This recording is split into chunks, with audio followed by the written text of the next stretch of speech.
Hello everyone, welcome back to Medcomics again. As I earlier promised you that I am going to bring a new session of model paper third.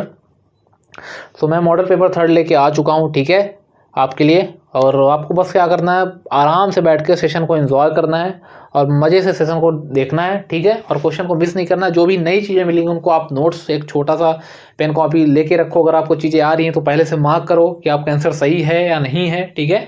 और सही नहीं है तो क्यों नहीं है, उसका रीज़न भी आप देखो, ठीक है ना। एंड संडे को तो ऑफ ही था, ठीक है, आपको पता है इस कंटेंट के लिए ऑफ था क्योंकि हर चीज़ें इसमें ऐड की गई हैं, मैथ्स वगैरह सब ऐड किया गया इसमें इस बार, ठीक है। कोई भी चीज़ें छोड़ी नहीं की है। अब मॉडल पेपर है, आप नॉर्मल पेपर भी अगर आप ना देने जाओगे तो उसमें हर चीज़ तो नहीं आ सकती। अब कभी कोलॉजी के 2 क्वेश्चन 3 क्वेश्चन आ गए, ठीक है, कभी शूटिंग से ज़्यादा आ गए, ऐसा होता है। तो सेम हमने वैसे ही फॉर्मेट या वैसे ही फॉर्मेट में रखने का ट्राई किया है, ठीक है। कंटेंट आपको अच्छा लगेगा, ठीक है। फर्स्ट देखेंगे, if 1 April 2014 is Tuesday then 1 June 2014 will be. अगर 1 अप्रैल 2014 को मंगलवार है तो 1 जून को 2014 को कौन सा डे होगा, ठीक है ना। बस सिंपल सा क्वेश्चन पूछा है आपसे। ये क्वेश्चन आरआरबी 2015 का क्वेश्चन है, ठीक है। देखेंगे कैसे इसको सॉल्व करेंगे। इस तरह के जितने भी क्वेश्चन हो गए स्टिक से सॉल्व हो जाएंगे इजीली। बस आपको क्वेश्चन पहचानना होगा, वो मैं आपको बता देता हूँ। सिंपली आप देखोगे ना तो इसमें ईयर हमेशा सेम होगा, ठीक है, ईयर सेम होगा, बट मंथ जो है ना, मंथ हमेशा डिफरेंट होगा, ठीक है। अप्रैल है, इसमें जून है, और ये जो फर्स्ट है आपका ये दिनांक या डेट जो है तो सेम है, ठीक है। ये सारी चीज़ें हो गई। आप जो सेम है उसको आप भूल जाओ पहले तो, ठीक है, जो सेम है उसको आप भूल जाओ, ठीक है। जो डिफरेंट है उसको लिख लो। First you will write different thing April, and then April लिख लिया तुमने। और जून वाला जो है ना, जून में एक स्टेप तुमको पीछे जाना पड़ेगा। एक स्टेप कैसे आप पीछे जाओगे, सॉरी, कैसे स्टेप, एक स्टेप आप बैक स्टेप जाओगे, ठीक है। बैक स्टेप आपको ऐसे जाना है, जैसे जून मंथ है तो आपको मई में चले जाना है, ठीक है। तो आप चले जाओगे सिंपली, मई मंथ यहाँ पे लिख लोगे, मई का महीना लिख लोगे।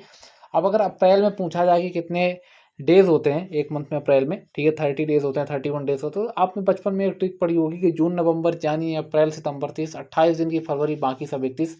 हो सकती है लैंग्वेज आपकी थोड़ी अलग हो, है ना, बट हम इसी से चलते हैं। तो अपने पास कितने डेज हो जाएंगे, 30 डेज हो जाएंगे, ठीक है। यहाँ पे 31 डेज हो जाएंगे, ठीक है।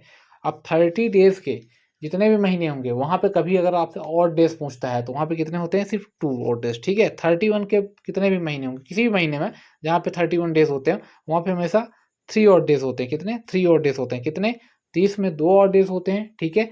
और 31 में 3 और डेज होते हैं, ठीक है। 30 में 2 होते हैं, 31 में 3 और डेज होते हैं। क्लियरली पता होगा। अब आपको क्या करना है, इन और डेज को ऐड कर देना है।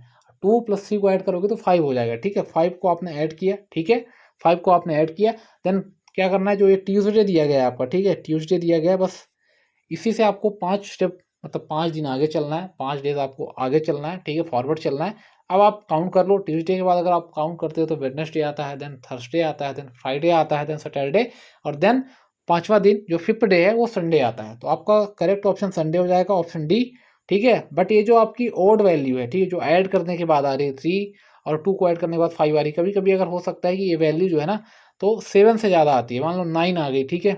जस्ट मैं क्लियर कर देता हूँ एक चीज़। मान लो ये वैल्यू सपोज करो कि 9 आ गई, ठीक है, और डेज वाली जो तुमने ऐड की तो 9 आ गई, ठीक है। वैसे होता नहीं है इन दैट केस, अगर कभी आ गई तो तुमको फिर मतलब, और अगर मंथ इसमें बढ़ा दिया, ठीक है, एक आध मंथ और दे दिया ज़्यादा, जैसे आपने सिर्फ अप्रैल और मई का लिया, इसमें बोल दिया सितंबर, तो अपने को अगस्त तक फिर लेना पड़ेगा, तो और डेज बढ़ सकते हैं। इस केस में बता रहा हूँ मैं, ठीक है।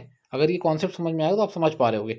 तो 7 से मल्टीप्लाई तुमको कर देना, ठीक है। जो रिमाइंडर वगैरह बचेगा फिर उसको फिर और डेज में काउंट करना है, ऐसा होता है, ठीक है ना। तो संडे होगा इसका करेक्ट ऑप्शन, ऑप्शन डी होगा।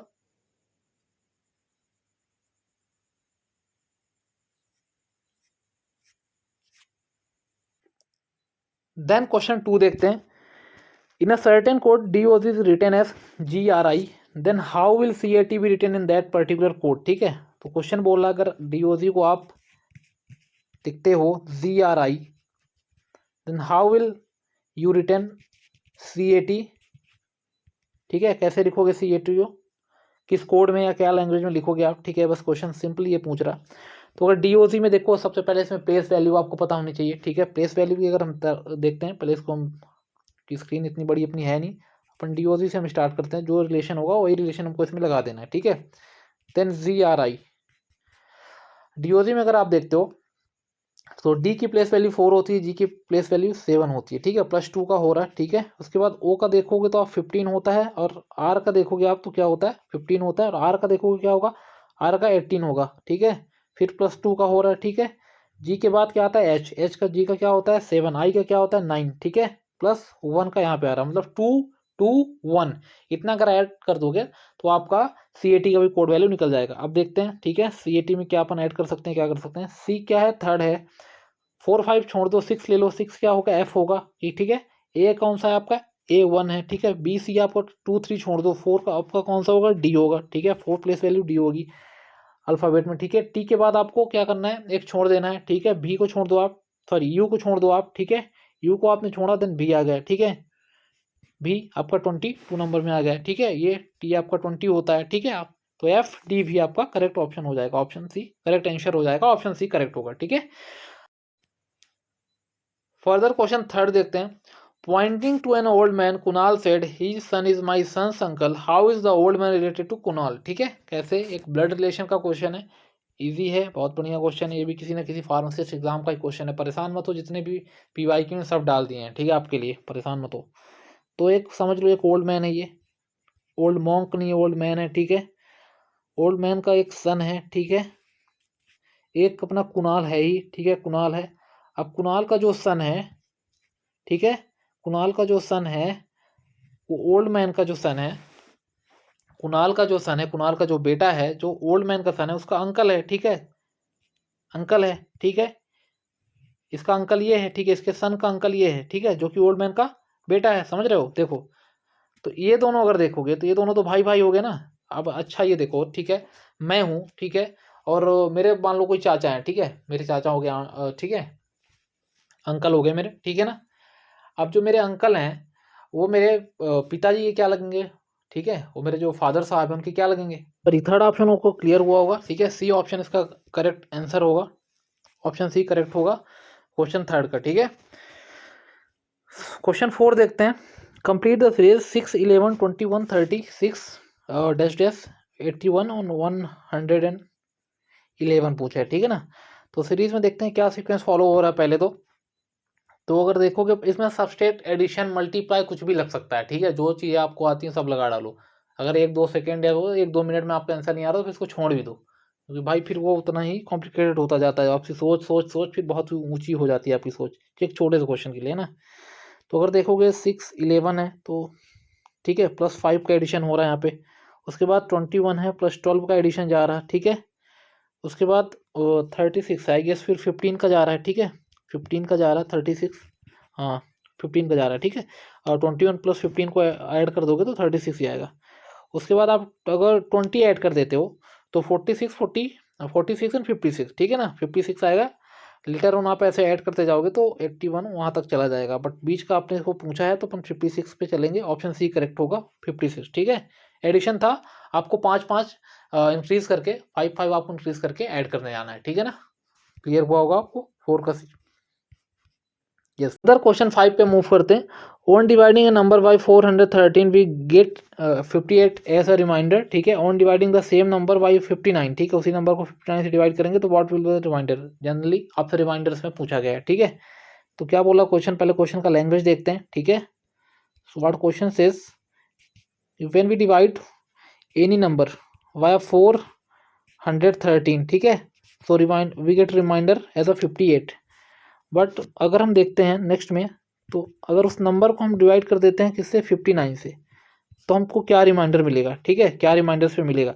राइटिंग अगर आप पेन बोलते हो तो उसमें हम पेन से नहीं लिखते हैं, ठीक है, स्क्रीन छोटी सी है, ठीक है ना, और पेन से नहीं होता, ये इंडेक्स फिंगर होती है, इससे लिखते हैं, इसलिए थोड़ा राइटिंग फैल जाती है, ठीक है, इधर उधर हो जाती है, तो इस पर थोड़ा आप एडजस्ट कर सकते हो, क्योंकि मैं भी कर ही रहा हूँ एडजस्ट, तो थोड़ा सा आप भी कर सकते हो, ठीक है ना। ऐसा अगर आपसे क्वेश्चन पूछ रहा है, ठीक है, तो आपको डायरेक्टली अगर ऐसा इक्वेशन बन रहा है आपके पास, तो आपको क्या करना है कि सबसे पहले देख लेना है समवेयर 59 जो अपना है, या जो यहाँ पे अपने 413 लिया है, अपने यहाँ पे 59 ले रखा है, तो समवेयर इसमें कहीं डिवाइड तो नहीं जा रहा है कि 59 का हम डिवाइड इस पर देते हैं अगर 413 में, 59 का अगर हम डिवाइड दे रहे हैं 413 में, ठीक है, तो देख लो कहीं डिवाइड तो नहीं जा रहा है। अगर डिवाइड चला जा रहा है तो देन आपका जो रिमाइंडर होगा, जो पहला वाला रिमाइंडर है, सेम आपको वही दूसरा वाला रिमाइंडर हो जाएगा, ठीक है, मतलब दोनों रिमाइंडर सेम हो जाएंगे, ठीक है ना। आप देख लेते हैं, अगर 59 को देखो तो 7 से अगर मल्टीप्लाई करोगे, या 413 का अगर 59 पे करोगे तो 7 टाइम्स जाएगा, ठीक है, 7 टाइम्स जाएगा। मल्टीप्लाई करके हम देख लेते हैं तो हमको पता चल जाएगा कि 7 टाइम्स जाएगा या नहीं जाएगा, क्योंकि अगर यूनिट डेज 413 का देखते हो तो 3 है, तो देखते हैं। तो अपन 9 से अगर 7 आप सबसे पहले करेंगे तो 3 आएगा, 6 आपका कैरी आएगा, 7 से अगर 5 का करते हो तो 35 आएगा, ठीक है। उसमें 6 अगर आप ऐड करते हो तो कितना हो जाएगा, 41 हो जाएगा। तो ये आपका डिवाइड करोगे तो 7 टाइम्स जाएगा। 413 में अगर आप 59 का डिवाइड करोगे तो कितने टाइम जाएगा, 7 टाइम्स जाएगा। और पूरा डिवाइड मीन्स रिमाइंडर आपका 0 बच जाएगा वहाँ पे, ठीक है, पूरा डिवाइड चला जाएगा। इन दैट केस 58 जो आपका पहला वाला रिमाइंडर था, सेम रिमाइंडर आपका दूसरा वाला भी हो जाएगा, ठीक है, सेम रिमाइंडर हो जाएगा। ये याद रखना कि ये आपको देख लेना है कहीं एक दूसरे के फैक्टर तो नहीं है, ठीक है। अगर फैक्टर होते हैं तो इन दैट केस फिर आपका डिवीजर में आपको देखना है, ठीक है। लेकिन डिवीजर में होना चाहिए, 2 वैल्यू डिवीजर में होनी चाहिए, देखो, है ना। डिवीजर बोले तो आपका हिंदी में क्या बोलते हैं उसको, भाजक बोलते हैं किसे ना, भाजक बोलते हैं हिंदी में भाजक बोलते हैं। भाजक आपको देखना है कि भाजक सेम है, मतलब भाजक एक दूसरे से मतलब कट रहे हैं कि नहीं कट रहे हैं, रिमाइंडर 0 आ रहा है कि नहीं है, फिर उसमें आपका सेम आ जाता है, ठीक है, रिमाइंडर। देन 58 देख लेते हैं किस ऑप्शन में, तो 58 आपको मिलेगा ऑप्शन बी में। ऑप्शन बी यहाँ का करेक्ट होगा। आई होप आपको एक्सप्लेनेशन भी समझ में आया होगा। क्वेश्चन 6 देखते हैं। 2 numbers are in the ratio of 15 and 11, 50:11 के रेशियो में है। If HCF is 13 then the number are, ठीक है। तो आपको कुछ नहीं करना, अगर हाईएस्ट कॉमन फैक्टर आपसे पूछ रहा कभी भी HCF, सबसे पहले आपको ऑप्शन से सॉल्व करना है, ठीक है, ऑप्शन से सॉल्व करना है, ठीक है। और भी टेक्निक्स होती है, ऐसा नहीं बोल रहा हूँ मैं, बट ऑप्शन से अगर सॉल्व करते हो तो शायद जल्दी हो जाए क्वेश्चन। तो इसमें क्या करना है, आपको ऑप्शन से सॉल्व करना है। अगर आप देखोगे तो आपको जनरली यही देखना है कि 15 और 11 का पूरा जो डिवाइड किस में चला जा रहा है। अगर आप देखोगे तो इसमें भी जाएगा पूरा डिवाइड, ठीक है, 5 टाइम्स चला जाएगा, यहाँ पे 5 टाइम्स पूरा डिवाइड चला जाएगा। फिर आप देखोगे अगर, ठीक है, तो यहाँ पे भी पूरा डिवाइड चला जाएगा। मतलब 15 और 11 का जितनी वैल्यू है, चाहे 15 हो, 11 हो, 105 हो, 77 हो, 195 हो, 143 हो, यहाँ पे पूरा डिवाइड चला जाएगा, ठीक है, चला जाएगा। बट यहीं पे अगर 13 का इसमें डिवाइड करने बैठ जाओगे पूरे में, तो पूरे में नहीं जाएगा। ये तीनों वैल्यू में जो है ABC, इनमें नहीं जाएगा, बट 13 का डिवाइड इसमें चला जाएगा आपका, इसमें चला जाएगा 195 और 1 जो आपका है 43, ठीक है। और इसमें आपका 15 और 11 का भी चला जाएगा डिवाइड, ठीक है।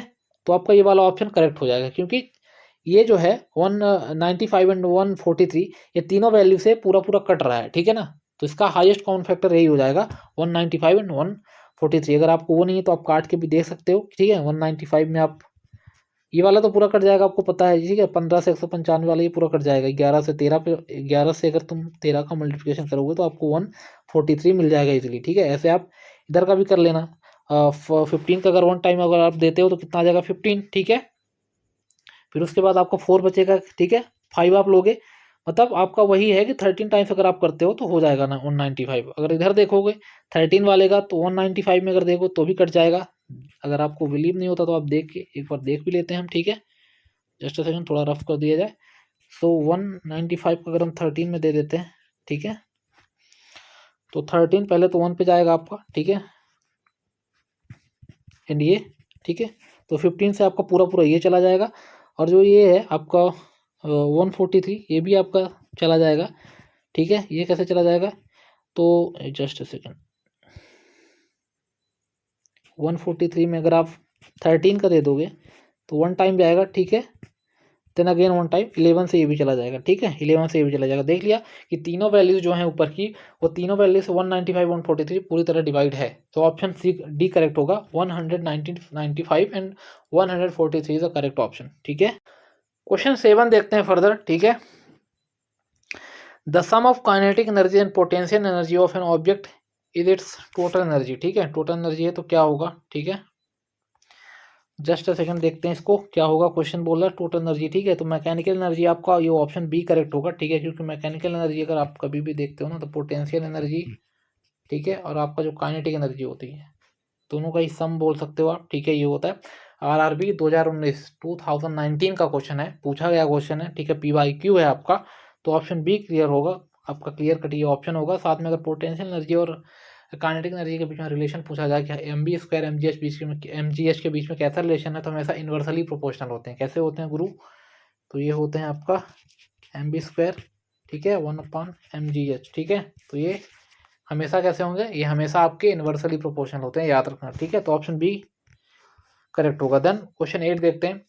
If ANU is written as MSN and BI NA by is written as PLSMZ in a certain code language, how ANUBI will be coded in the same coding language। ठीक है, इस तरह के क्वेश्चन पे आपको coding language अगर आ रहा है, ठीक है, ऐसे बोल रहा, तो अगर प्लेस वैल्यू के ऊपर आपको नहीं भागना है, यहाँ पे प्लेस वैल्यू का कोई मतलब नहीं होता।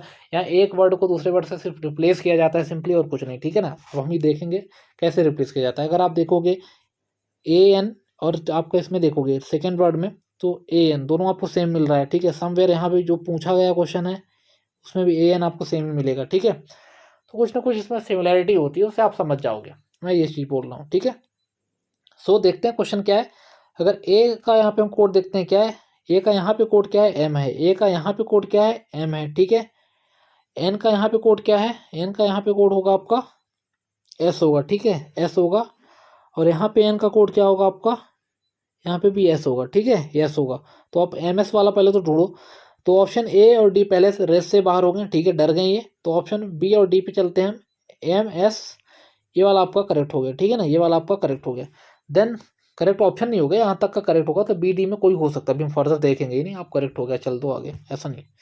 देन ठीक है, यू के लिए हम देखते हैं। यू के लिए अगर इसमें हम देखते हैं तो एन होगा। एन हमको ढूंढ लेना है। एन एन एन इसमें दिया नहीं क्या यार, ऑप्शन में बी और डी में है ना,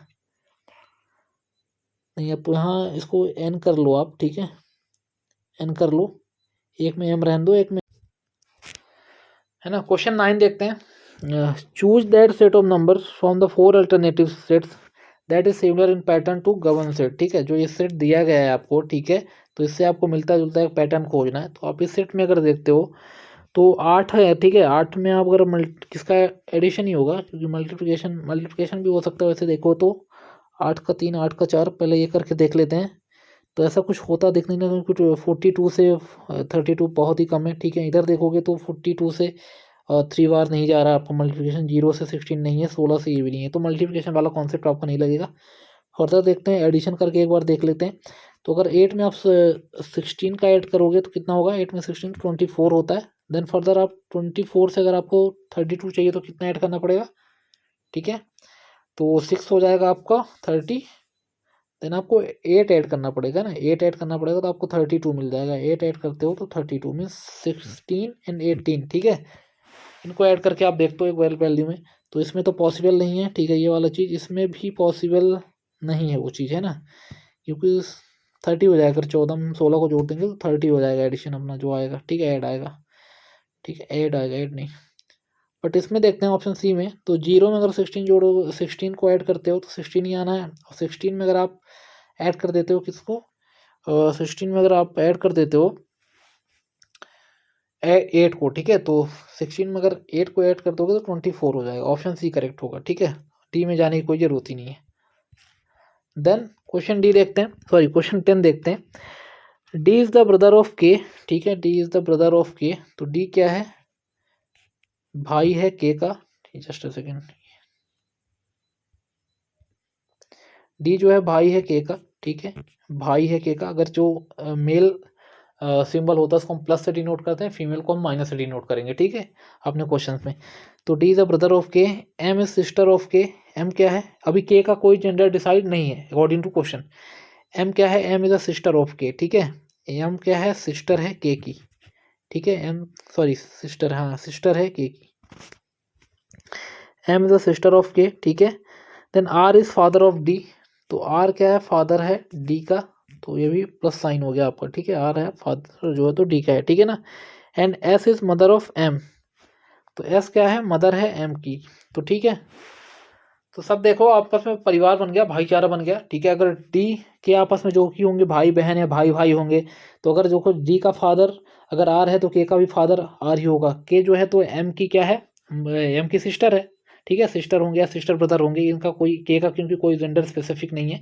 ठीक है, तो अगर एम जो है तो एस की मदर है। ठीक है, एम जो है एस की मदर है ना, जस्ट अ सेकेंड, यही है ना, एंड एस इज मदर। हाँ, एम जो एस की मदर है तो के भी मदर ऐसी होगी। ठीक है, के की भी मदर ऐसी होगी, डी की भी मदर ऐसी होगी। ठीक है, एम का भी फादर आर होगा।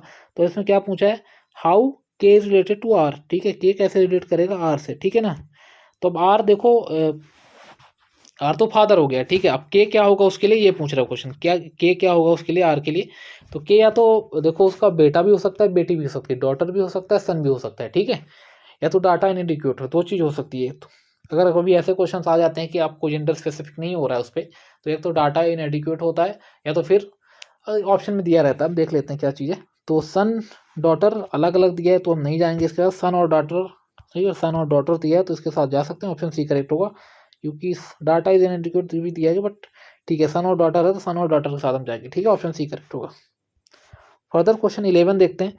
विच of the following number is not divisible by 9। तो 9 से क्या डिविजिबिलिटी रूल है, पैसे पहले तो वो देख लो, ठीक है, पहले वो देख लेते हैं। तो 9 से डिविजिबिलिटी रूल ये कहता है कि आप कोई भी अगर नंबर लेते हो, ठीक है, लाइक 2 4, ठीक है, एंड आपने क्या ले लिया, 4 to 6 हो गया, एंड 6, एंड आपने ले लिया कितना, 4 to 6 हो गया, एंड समझ लो आप 3 ले लिए आपने, ठीक है। तो 4 3 7, 2 को ऐड करोगे तो 9 आ जाएगा, ठीक है। तो ये जो एक नंबर बन गया आपका, ठीक है। तो ये जो नंबर है इसको जब आप ऐड करोगे, ठीक है, अब ऐड करके हम देखते हैं, 4 2 कितना हो जाएगा, 6 हो जाएगा, 3 9 हो जाएगा, ठीक है, 9 हो जाएगा। फिर आप 9 से अगर मल्टीप्लाई करते हो, ठीक है, तो वो मल्टीप्लाई हो जाना चाहिए। अगर वो एडिशन वाला जो नंबर आ रहा है ना, तो वो अगर मल्टीप्लाई हो जाता है तो ये जो वैल्यू है, मतलब जो एडिशन हमारे पास 9 का आया, ठीक है, समझो चीज़ को, एडिशन कितना आया, 9 का आया। जब हमने जोड़ा पूरे नंबर को तो हमारे पास क्या आया, 9 आया। 9 में अगर हम 9 का जब भाग देंगे तो चला जाएगा, ठीक है। 9 में अगर 9 को हम डिवाइड करेंगे तो पूरा रिमाइंडर वगैरह तुम्हारे 0 0 जो होगा कट पिट के चला जाएगा। तो वो 9 का भाग इस संख्या में भी चला जाएगा। सिंपल सी ये चीज़ है। 9 का भाग अगर इसके एडिशन में चला जाएगा संख्या के, तो पूरी संख्या में भी 9 का भाग चला जाएगा। ये 9 का सिंपल सा डिविजिबिलिटी रूल होता है। 3 और 9 में डिविजिबिलिटी रूल सेम फॉलो होता है। 3 एंड 9 में डिविजिबिलिटी रूल सेम फॉलो होता है, बस ये बोल रहा हूँ, ठीक है। ऐड करना है, जो भी नंबर दिया होगा, जो भी नंबर है उसको ऐड करना है, और आपको देख लेना है कि 3 से पूरा कट रहा है, 9 से पूरा कट रहा है। अगर वो पूरा कट रहा है, वो नंबर, उस नंबर का एडिशन अगर कट रहा है, तो पर्टिकुलर या इवेंचुअली बोल सकते हो कि वो जो नंबर दिया गया है आपके सामने वो भी समवेयर कट जाएगा, ठीक है ना। ये हो गया कॉन्सेप्ट। उसके बाद हम देखते हैं क्वेश्चन में क्या पूछते हैं, कौन सा 9 से डिविजिबिलिटी रूल नहीं ना, या 9 से कौन डिविजिबल नहीं है, कौन सा भाग नहीं जाएगा, ठीक है। तो ये मत मार्क देना कि 9 से कौन है, ठीक है ना। अब हम देख लेते हैं ऐड करके। अगर 2 1 देखते हैं, पहला सॉरी ऑप्शन ए देखते हैं, तो क्या बोल रहा, 2 1 3 4 7 हो जाएगा, 7 9 16,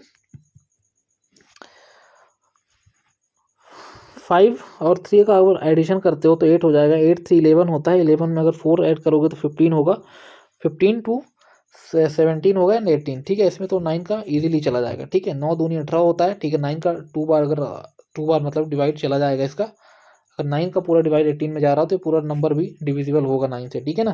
देन फर्दर ऑप्शन बी देखते हैं। 2 3 5 5 है ना, तो आप 10 समझ लो और इसको 12 समझ लो, ठीक है। तो पूरा 22 हो गया। देन 12 समझ लो, इसको 10 समझ लो, 22 हो गया। 22 में अगर आप 3 जोड़ते हो, मतलब 5 जोड़ते हो, तो 27 हो जाएगा, ठीक है। 27 भी 9 से डिवाइड है, ठीक है। तो ये वाला भी डिवाइड हो जाएगा, बी वाला भी।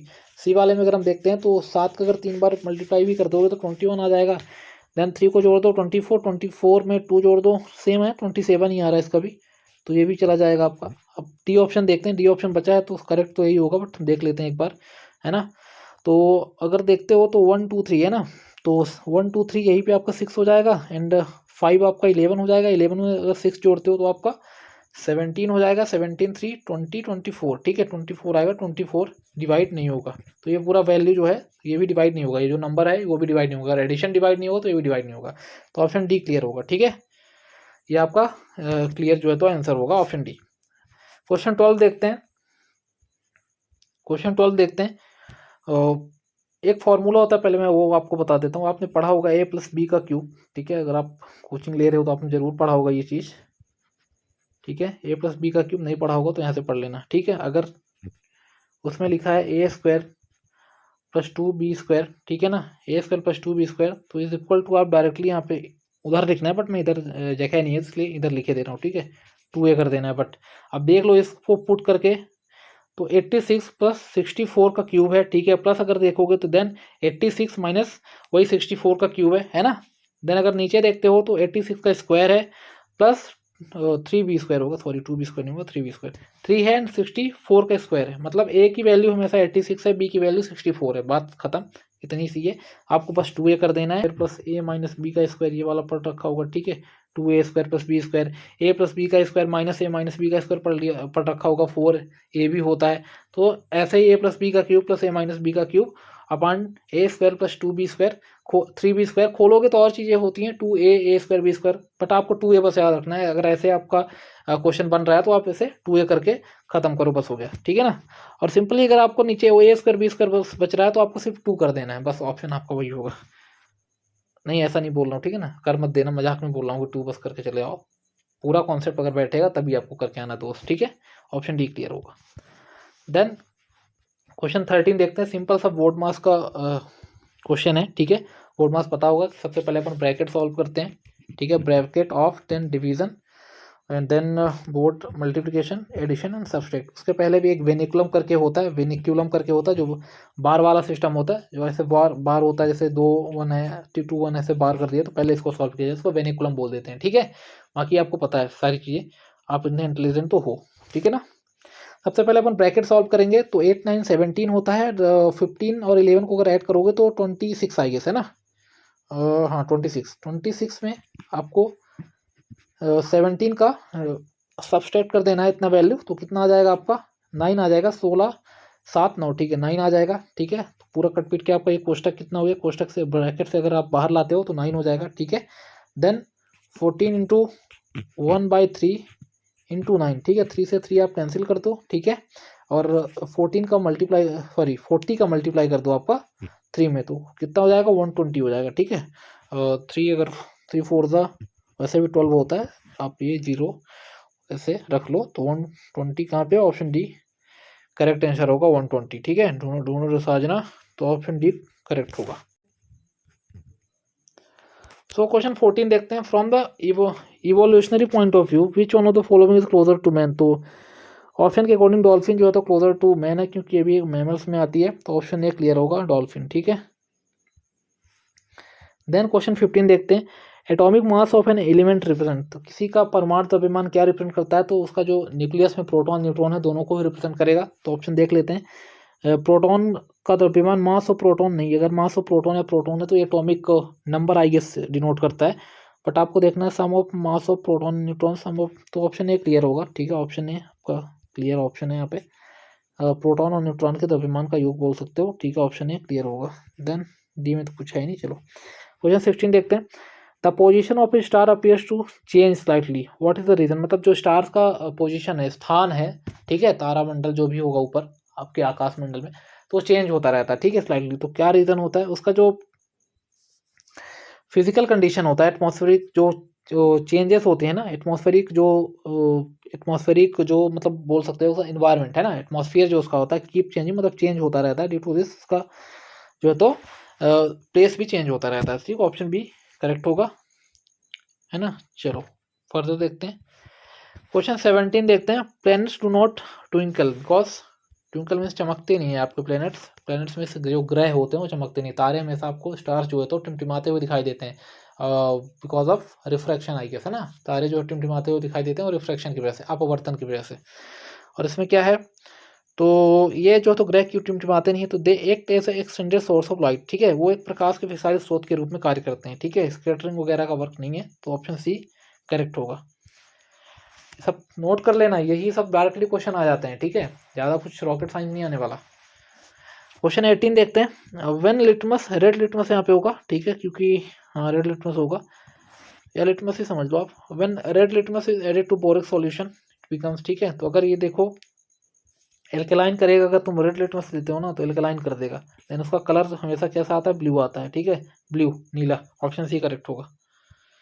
देन क्वेश्चन 19 देखते हैं, in human females have the dash set of sex chromosome, तो एक्स एक्स होता है सबको पता है, एक्स वाई अगर होता है तो हो जाता है मेल, एक्स एक्स क्या हो जाता है फीमेल, अगर ट्रिपल एक्स हो गया तो सुपर फीमेल हो जाती है, एक्स डबल वाई हो गया तो क्या हो जाता है X triple X super female super male, ठीक है, X Y Y super male, तो भाई भाई भाई भाई, ठीक है, तो कौन सा होगा एक्स एक्स, बी करेक्ट होगा। बेसिकली बोल सकते हो females are the perfect pair, इसीलिए हर चीज़ परफेक्शन से करती हैं, ये भी बोल सकते हो, क्योंकि they have the perfect pair, ठीक है, ऑप्शन बी करेक्ट होगा। यहाँ तो बनता है तारीफ करना यहाँ। और क्वेश्चन 20 देखते हैं, which of the following parts help in the gaseous exchange plant. तो प्लांट में जो गैसियस एक्सचेंज होता है, ठीक है, वायवीय श्वसन का जो होता है ना प्लांट्स में भी होता है, तो वो जो रंध्र होता है स्टोमेटा होता है उसकी वजह से होता है। तो स्टोमेटा ऑप्शन ए करेक्ट होगा, ठीक है। गार्ड सेल्स वगैरह का कोई यहाँ पे रोल नहीं है, गार्ड सेल्स का सब्सिडरी सेल्स का यहाँ पे कोई रोल नहीं होता। वो स्टोमेटा के टाइप वगैरह में होता है, कौन सा टाइप कैसे होता है वो स्टोमेटा के प्लांट में बताने के लिए हो जाता है, ठीक है। और भी चीज़ें होती है, पिगमेंट वगैरह प्रेजेंट होता है गार्ड सेल्स वगैरह में, ठीक है। तो स्टोमेटा हो गया रंध्र, और स्टोमेटा को अगर देखोगे ना तो फाइटो हार्मोन्स होता है जो एब्सिसिक एसिड अपन पढ़ते हैं वो क्लोज करने का वर्क करता है, ठीक है। तो याद रखना, ठीक है, उसकी ग्रोथ को इनहिबिट करता है। वो ऑप्शन ए करेक्ट होगा। देन फर्दर देखते हैं क्वेश्चन 21। आई होप सेशन में मजा आ रहा होगा। एनर्जी जो है लॉस नहीं होनी चाहिए ना, एनर्जी बना के रखो। और 1-1.5 घंटे की क्लास है यार, इतना तो बैठना पड़ेगा, ठीक है। 21 देखते हैं, identify the correct statement from the statements given below based on the method of experiments used by Mendel. Mendel, Gregor John Mendel, ठीक है, ग्रेगर जॉन मेंडल, ठीक है, जो फादर ऑफ जेनेटिक्स हैं, फादर ऑफ जेनेटिक्स हैं Gregor John Mendel. तो इन्होंने क्या बताया था कि जो अपन लॉन्ग प्लांट वगैरह लेते हैं, फिर जो टॉल प्लांट लेते हैं, सॉरी पहले टॉल प्लांट लेते हैं, उसके बाद अगर देखोगे आप तो जो ड्वार्फ प्लांट लेते हैं, सबसे पहले उनका क्रॉस और फर्टिलाइजेशन वगैरह होता है, ठीक है, उनका क्रॉस करवाते हैं। देन वो हमको फिर उस F1 जनरेशन में आपका टॉल ही मिलते हैं, फिर फर्दर वो प्रोसेस होती है, ठीक है, ये सारी चीज़ें होती हैं, ठीक है। तो initially there are plants for cross fertilized and followed by the self fertilization. तो ऑप्शन ए करेक्ट होगा यहाँ पे। और अगर इनका 13 का नियम है, ठीक है, अगर देखा जाए मेंडल का नियम, तो एक आपका डोमिनेंस का होता है, ठीक है, लॉ ऑफ डोमिनेंस। एक होता है आपका सेग्रेशन का होता है, ठीक है, पृथक्करण का नियम होता है। एक का आई गेस असॉर्टमेंट का होता है, ठीक है, इंडिपेंडेंस असॉर्टमेंट कुछ करके होता है, लॉ ऑफ इंडिपेंडेंस असॉर्टमेंट, ठीक है, देख लेना। स्वतंत्र अपव्यवन का नियम होता है, हिंदी में बता दूं पृथक्करण का नियम होता है, ठीक है। और डोमिनेंस को क्या बोलेंगे, प्रभाविता, ठीक है, डोमिनेंस प्रभाविता, पृथक्करण का नियम, पहला प्रभाविता, दूसरा पृथक्करण, तीसरा स्वतंत्र अपव्यवन का नियम, ठीक है, नोट कर लेना आप भी। तो ऑप्शन ए करेक्ट होगा। क्वेश्चन 21 देखते हैं, plant cell made up of. तो प्लांट सेल किससे बनी होती है, प्लांट सेल वॉल, ठीक, sorry, plant cell wall is made up of. तो सेलुलोज से बनी होती है प्लांट सेल। अगर आप ऐड करना तो पेक्टिन भी ऐड कर सकते हो, ठीक है, पेक्टिन भी होती है। अगर आप यहीं पे फंगस की पूछे तो काइटिन से होती है, ठीक है, काइटिन याद रखा, फंगस की काइटिन, ठीक है। और ठीक है ना, ऑप्शन ए करेक्ट होगा, सेलुलोज। देन क्वेश्चन 23 देखते हैं, the presence of which bacteria is an indicator of water pollution. ठीक है, वाटर पॉल्यूशन का इंडिकेटर पूछ रहा है ये क्वेश्चन, थोड़ा ध्यान से पढ़ा, सूचक पूछ रहा है, ये नहीं कि आप वाटर बॉर्न डिसीज बताने लगोगे ये होती है, फिर आप बोलोगी विब्रियो कोलेरा भी, जो कोलेरा होते हैं वो भी तो वाटर से ही फैलता है, तो ये नहीं बोल रहा हूँ मैं, ठीक है। इशीरिया कोलाई जो होता है, ई कोलाई, कोलीफॉर्म, ये आपका इंडिकेटर की तरह वर्क करता है, ठीक है, ऑप्शन बी क्लियर होगा, सही होगा, ठीक है। क्वेश्चन 24 देखते हैं, which of the following is not a fundamental right mention in the Indian constitution. ठीक है, इंडियन कॉन्स्टिट्यूशन जो भारतीय संविधान है उसमें कौन सा फंडामेंटल राइट मेंशन नहीं है। तो पहले तो देख लेते हैं कौन कौन से फंडामेंटल राइट्स हैं हमारे पास। टोटल अभी 6 फंडामेंटल राइट्स हैं, जो अभी एक हटा दिया गया आपका, ठीक है, राइट टू प्रॉपर्टी जो संपत्ति का अधिकार है, आर्टिकल 31 में आई गेस आता था, उसको हटा दिया गया, उसको रिमूव कर दिया गया, एबॉलिश कर दिया गया, ठीक है। तो हम देखते हैं कौन कौन से हैं पहले अपने। तो राइट टू इक्वालिटी है, ठीक है, राइट टू इक्वालिटी है, उसके बाद आपसे खुद ही क्वेश्चन बन जाएगा, वैसे आपसे बन भी रहा होगा क्वेश्चन, ऐसा नहीं बोल रहा हूँ। राइट टू इक्वालिटी है, राइट टू फ्रीडम है, ठीक है, राइट टू फ्रीडम है। देन अगर आप देखते हो तो राइट अगेंस्ट एक्सप्लॉयटेशन, शोषण के विरुद्ध अधिकार है। देन फोर्थ अगर आप देखते हो तो right to freedom of religion है, ठीक है, right to freedom of religion है, धार्मिक स्वतंत्रता का अधिकार है। हिंदी में भी रिपीट करते चल रहा हूँ, ठीक है, सो हिंदी वालों को भी कोई परेशानी नहीं होने वाली इसमें, ठीक है। एक का आपका दो गया, वर्बली मैं बोल देता हूँ, एजुकेशनल और जो एक कल्चरल होता है, शिक्षा संबंधी जो अधिकार होता है वो होता है आपका 5th, एंड 6th जो है आपका संवैधानिक उपचारों का अधिकार या कॉन्स्टिट्यूशन रेमेडीज का राइट होता है, ठीक है, कॉन्स्टिट्यूशनल रेमेडीज, ठीक है, आपका संवैधानिक उपचारों का भी अधिकार है, ठीक है। तो ये चीज़ें होती हैं। अगर आर्टिकल नंबर की बात करते हो तो अगर पार्ट की बात कर लेते हो किस पार्ट में है, तो पार्ट 3rd में है गेस, नहीं कि 4 में, पार्ट 3rd में है ना, पार्ट 3rd में। 4A में तो आपका वो आ जाता है, क्या कहते हैं उसको, फंडामेंटल ड्यूटीज आ जाती हैं कैसे ना। तो पार्ट 3rd में है, ठीक है, पार्ट 3rd में, ठीक है, पार्ट 3rd में है, जो भाग होते हैं अपने, ठीक है, भाग को 22 होते हैं शायद, तो पार्ट 3rd में है। और आर्टिकल जो ये है तो 12 से लेकर 35 तक दिया गया है, 12 to 35 जो है, तो आर्टिकल में यही सारी चीज़ें दी गई हैं फंडामेंटल राइट्स के बारे में। अगर हम बात करते हैं कि राइट टू इक्वालिटी किस आर्टिकल नंबर में आता है, तो 14 to 18, ठीक है, 14 to 18 आता है अपना राइट टू इक्वालिटी। अगर राइट टू हम बात करते हैं किसका, फ्रीडम का, ठीक है, स्वतंत्रता का अधिकार अगर हम बात करते हैं तो आपका 19 जो होता है एजुकेशन कल्चरल राइट आपका आता है 29 में। 30 का मैंने आपको बता दिया, हटा दिया गया है, ठीक है। राइट टू प्रॉपर्टी उसी में आती थी। 31 जो है आर्टिकल नंबर, उसमें कौन सा आता है, उसमें आपका संवैधानिक उपचार कॉन्स्टिट्यूशनल रेमेडी एक्ट राइट आता है, ठीक है। एक्ट बोल रहा हूँ, कॉन्स्टिट्यूशनल रेमेडी एक्ट, ठीक है। क्लियर हुआ होगा, तो अभी ऑप्शन भी क्लियर हो गया, तो अब तो आंसर भी आपसे बनी जाएगा। अगर पूछा जाए कहाँ से बोरो कॉन्स्टिट्यूशन है, कहाँ से लिया गया है ये वाला आपका जो मौलिक या फंडामेंटल राइट्स हैं, तो ये लिए गए हैं आपके यूएसएसआर से, ठीक है ना। तो ऑप्शन कौन सा करेक्ट होगा यहाँ पे, right to property, option B clear होगा, राइट टू प्रॉपर्टी, ठीक है। क्वेश्चन 25 देखते हैं, which article of the Indian constitution talks about the untouchability. तो अस्पृश्यता या छुआछूत की जो बात होती है, छुआछूत की बात किसमें की गई है, तो आर्टिकल 17 में, ठीक है। आर्टिकल 17 जो समानता का अधिकार में ही आता है, ठीक है। मैंने आपको बता दिया था 14 to 18 राइट टू इक्वालिटी, ठीक है ना। तो जो पर्टिकुलरली अगर 17 आर्टिकल की बात करते हो ना, तो ये पर्टिकुलर अनटचेबिलिटी की बात करता है, ठीक है। अनटचेबिलिटी की बात करता है, छुआछूत को हटाने की बात करता है, छुआछूत को ना मानने की बात करता है, ठीक है। तो ऑप्शन 17 किसमें है, डी, आर्टिकल 17 आपका डी ऑप्शन में, ठीक है। तो ऑप्शन डी क्लियर होगा। अगर आप 15 और 16 की अगर बात करते हो, तो 16 में क्या होता है कि जो ये पब्लिक एम्प्लॉयमेंट है, तो यहाँ पे जो है तो बराबर अपॉर्चुनिटी, ठीक है। बराबर अपॉर्चुनिटी की बात होती है कि सबको इक्वल अपॉर्चुनिटी मिलनी चाहिए पब्लिक एम्प्लॉयमेंट में, ठीक है। ये 16 आर्टिकल बोलता है। आर्टिकल 15 की अगर बात करते हो, तो किसी के साथ भी on the basis of their place of birth, their religion, their caste, उसके आधार पे, ठीक है, इन सब चीज़ों के आधार पे उससे डिस्क्रिमिनेशन नहीं हो सकता, उसके साथ डिस्क्रिमिनेशन भेदभाव नहीं कर सकते हो आप, ठीक है। आर्टिकल 21 में अगर 21 में बात करते हो, राइट टू लाइफ है आपका, ठीक है। सारी चीज़ें आपको क्लियर हो गई होंगी। और आर्टिकल 17 तो आपको क्लियर ही हो गया होगा, ठीक है। 17 article 17 option D. Then further question 26 की बात करते हैं, select the option that shows the correct match of an organisation and their respective headquarters, ठीक है। तो उनके हेडक्वार्टर्स और आपको ऑर्गेनाइजेशन करेक्टली मैच कर दें, ठीक है। देन देखते हैं क्या चीज़ है, WHO world health organisation Geneva में होता है, ठीक है। गेट तो अभी रिमूव कर दिया गया, general agreement on tariff and trade. IPR important है जीपैट वालों के लिए। क्वेश्चन आया था जीपैट 2017-18 में कि कब ये लाया गया था, ठीक है। 2017 या 18 का क्वेश्चन है कि गेट को हटा के WTO को आई गेस कब लाया गया था, ठीक है। तो WTO को जो लाया गया, सारी चीज़ें मैं बताता हूँ, पहले ऑप्शन देखते थे ना। जिनेवा का ILO, ये इंटरनेशनल जो लेबर ऑर्गेनाइजेशन है, आपका करेक्ट होगा। यूनिसेफ का पेरिस में नहीं होता, यूनिसेफ का बच्चे कहाँ जाएंगे, न्यूयॉर्क जाएंगे, ठीक है। बच्चे न्यूयॉर्क जाएंगे, बच्चों को न्यूयॉर्क पसंद है, ठीक है। तो बच्चे न्यूयॉर्क जाएंगे, यूनिसेफ का कहाँ होगा, न्यूयॉर्क में होगा। अगर पेरिस का आपका बात करता है, यूनेस्को में होगा, ठीक है ना। देन ऑप्शन सी इसमें करेक्ट होगा। पहले ये देख लेते हैं, option C international labour organisation Geneva, Switzerland, ठीक है। अब बताता हूँ मैं आपको गेट के बारे में। तो ये जनरल एग्रीमेंट है टैरिफ एंड ट्रेड का, ठीक है। सेकेंड वर्ल्ड वार के पहले जो ट्रेड्स वगैरह थे उसके लिए लगाया गया था। स्टार्टिंग में 23 कंट्रीज इसमें थी। उसके बाद अगर देखोगे तो कब आया था, तो आपको अगर पूछता है ऐसे, तो आप बता सकते हो कि 13 अक्टूबर, ठीक है, 1947 में आया था। अगर ऑफिशियल इसका बोला गया कि इन्फोर्समेंट कब से हुआ था, देन आप बताना है, क्या बताओगे आप, क्या बताओगे, बताओ जल्दी से। 1948, ठीक है। 1948 में इसका ऑफिशियली जो था हो गया था। 1948 में इसका ऑफिशियली जो है तो इन्फोर्समेंट हो गया था। उसके बाद 40 to 50 ईयर्स तक ये चला। उसके बाद इसको हटाया गया, ठीक है। उसकी जगह WTO को लाया गया, वर्ल्ड ट्रेड ऑर्गेनाइजेशन को लाया गया। तो 1994 15 अप्रैल 1994 को जो तो इसको रिमूव किया गया, और सेम डेट को WTO को साइन भी किया गया, जो चीज़ थी की गई WTO के लिए। बट ऑफिशियल कमेंसमेंट अगर पूछा WTO का कब हुआ था, तो आपका वो हुआ था कब, 1 जैन और 1995 को हुआ था। कब हुआ था, 1 जनवरी 1995 को हुआ था। ये याद रखना, यही क्वेश्चन आपसे पूछा जाता था, शायद 1994 1995 ऑप्शन में था, ठीक है। क्लियर हुआ होगा, ऑप्शन सी करेक्ट होगा। तो आपसे पूछा जा सकता है, ऐसा कुछ नहीं है कि RRB में नहीं आ सकता है, क्योंकि सारे सिलेबस देखोगे तो पूरा बी फार्म का ही है इस बार। डी फार्म वालों को तो बहुत ही परेशान कर दिया है, परेशान करके रख दिया है, ठीक है ना।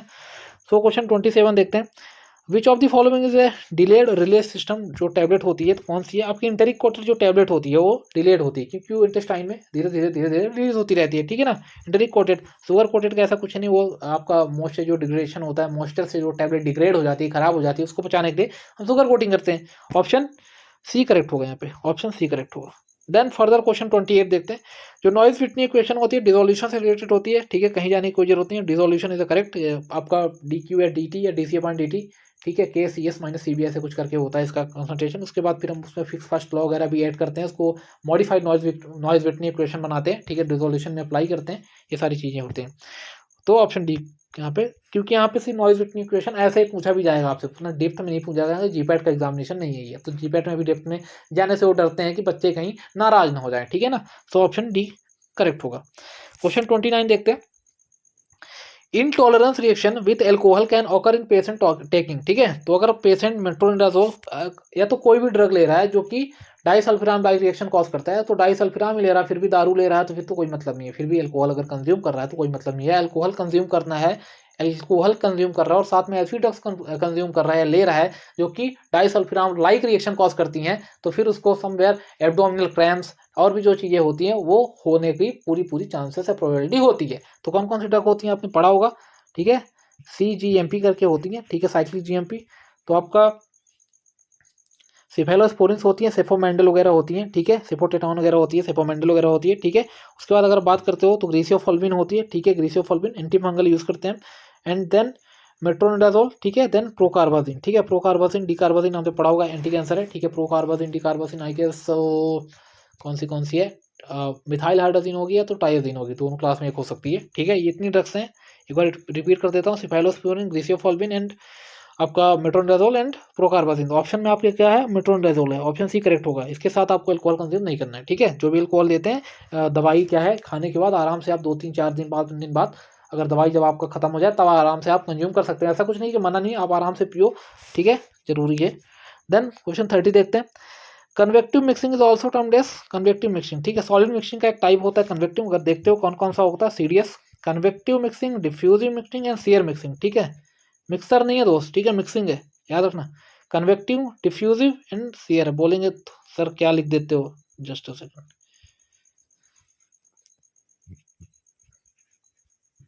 कन्वेक्टिव तो लिखा ही है आपको यार, डिफ्यूजिव यहाँ पे लिखा हुआ है, सीयर भी लिखा हुआ, लिखने की कोई जरूरत नहीं है, तीनों ही टाइप होते हैं।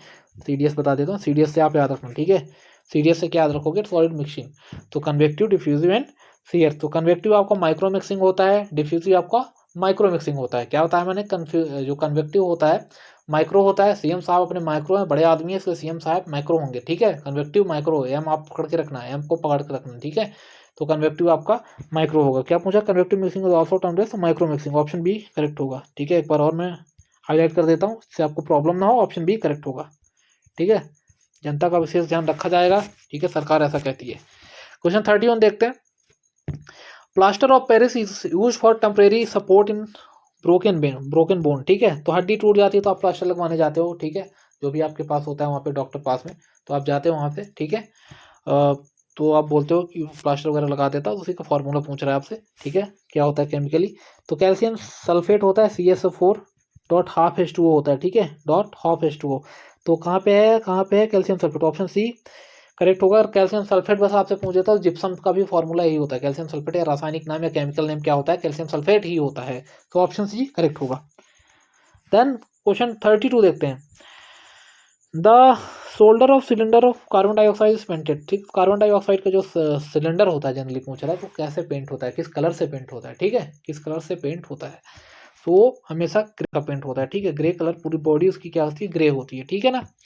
और भी देख लो क्या क्या इंपॉर्टेंट है। हीलियम का अगर पूछता है, पहले मैं बता देता हूँ, तो ब्राउन होता है, ब्राउन मुंडे बोल रहा हूँ, ब्राउन मुंडे, ठीक है, हीलियम इज अ ब्राउन मुंडे। देन उसके बाद अब देखोगे तो आपका ऑक्सीजन बहुत ही जरूरी है। ऑक्सीजन की जो तो बॉडी पूरी करिया होती है, क्या होती है, ब्लैक कलर की होती है, बॉडी पूरी ब्लैक कलर की होती है, जो शोल्डर होता है वाइट होता है, क्या होता है, बॉडी एकदम करिया कलर की होती है, शोल्डर हमेशा वाइट होता है, ऐसे याद रखो, कभी नहीं भूलेगा, ठीक है। नहीं तो आप ब्लैक वाइट में कंफ्यूजन हो जाएगा कि ब्लैक शोल्डर होता है, वाइट बॉडी होती है, क्या होता है, बॉडी हमेशा करिया होती है, क्या होता है, शोल्डर हमेशा वाइट होता है, बात खत्म है यहाँ से, ठीक है। उसके बाद अगर बात करते हो आप साइक्लोप्रोपेन की, तो ऑरेंज कलर का होता है, ठीक है, आपको पता होगा साइक्लोप्रोपेन एक कलर कोडिंग का पार्ट है, मैं इसीलिए सब क्लियर कर देना, आप नोट कर लेना। साइक्लोप्रोपेन वर्बली में रिपीट भी कर रहा हूँ 10 बार, जिससे आप लिख सको। साइक्लोप्रोपेन किसका होता है, ऑरेंज का होता है, ठीक है, ऑरेंज कलर। डन, इतनी सारी चीज़ें हो गई होंगी। और आपका नाइट्रस ऑक्साइड का लिखना है N2O का, ठीक है, तो उसका लिख लेना आप ब्लू कलर, ठीक है, N2O का blue colour N2O blue colour. बाकी अगर आपको लिखना है जो और भी चीज़ें होती है उसमें हम यूज़ करते हैं इनहेलेशनली, जो अपना GA होता है, general anaesthetic agent, like halothane का अगर आपको लिखना हो तो आप रेड नोट कर लो, ठीक है। आपको किसका लिखना है, आइसोफ्लूरिन का लिखना है आपको, तो क्या आइसोफ्लूरिन बोल रहा हूँ, आइसोफ्लूरिन, ठीक है, आइसोफ्लूरिन का नोट करना है तो आपको पिंक कलर नोट कर लो, ठीक है। सीवो का करना है आप येलो कलर नोट कर लो, सिवाफ्लोरिन डेस्फ्लोरिन का करना है आपको तो वो ब्लू कलर नोट कर लो, ठीक है। ब्लू क्या नोट करोगे, हेलोथेन का रेड कलर, ठीक है। आइसोफ्लोरिन का आपको क्या करना है, पिंक कलर करना है। सिवाफ्लोरिन का आपको येलो कलर करना है। ब्लू कलर किसका करना है, डेस्फ्लोरिन का, ठीक है। डेस्फ्लोरिन का ब्लू कलर, कलर कोडिंग आपकी खत्म होती हुई। तो आप ऑप्शन खुद ही ढूंढ लो कहाँ पे होगा। ग्रे कलर कहीं मुस्कुरा हुआ होगा, ऑप्शन डी, ठीक है। Option D, just a second, option D, ठीक है, ग्रे कलर। फर्दर देखते हैं, क्वेश्चन 33 देखते हैं। क्वेश्चन 33 हमारा क्या बोल रहा है, green vitriol is known as, तो जीएफ है आपकी, नहीं है कोई बात नहीं। तो यहाँ पे जीएफ बनाते हैं हम, ठीक है। क्या बनाएंगे, जीएफ बनाएंगे, जीएफ। तो ग्रीन विट्रियोल क्या होता है, फेरस सल्फेट होता है, ठीक है, फेरस सल्फेट होता है, ठीक है। तो ऑप्शन सी करेक्ट होगा। कॉपर सल्फेट आपका आई गेस ब्लू विट्रियोल होता है, उसमें जिंक सल्फेट व्हाइट विट्रियोल होता है, क्या होता है, ठीक है। कॉपर सल्फेट क्या होता है, ये देखो, कॉपर सल्फेट होता है आपका ब्लू विट्रियोल, और व्हाइट विट्रियोल क्या होगा, जिंक सल्फेट होगा। और आपकी जीएफ तो है अभी, ठीक है ना, ग्रीन विट्रियोल फेरस सल्फेट, हाल से जिसकी जीएफ नहीं थी उसकी भी हो गई, ठीक है ना। ऑप्शन सी करेक्ट होगा। देन फॉर द 34 देखते हैं, IUPAC name for the structure of CH3 CH2 CH2 CH2R, ठीक है, कुछ नहीं है, सीधे एन चेन है, एक स्ट्रेट चेन है, तो आप काउंट कर लो 1 2 3 4, ठीक है।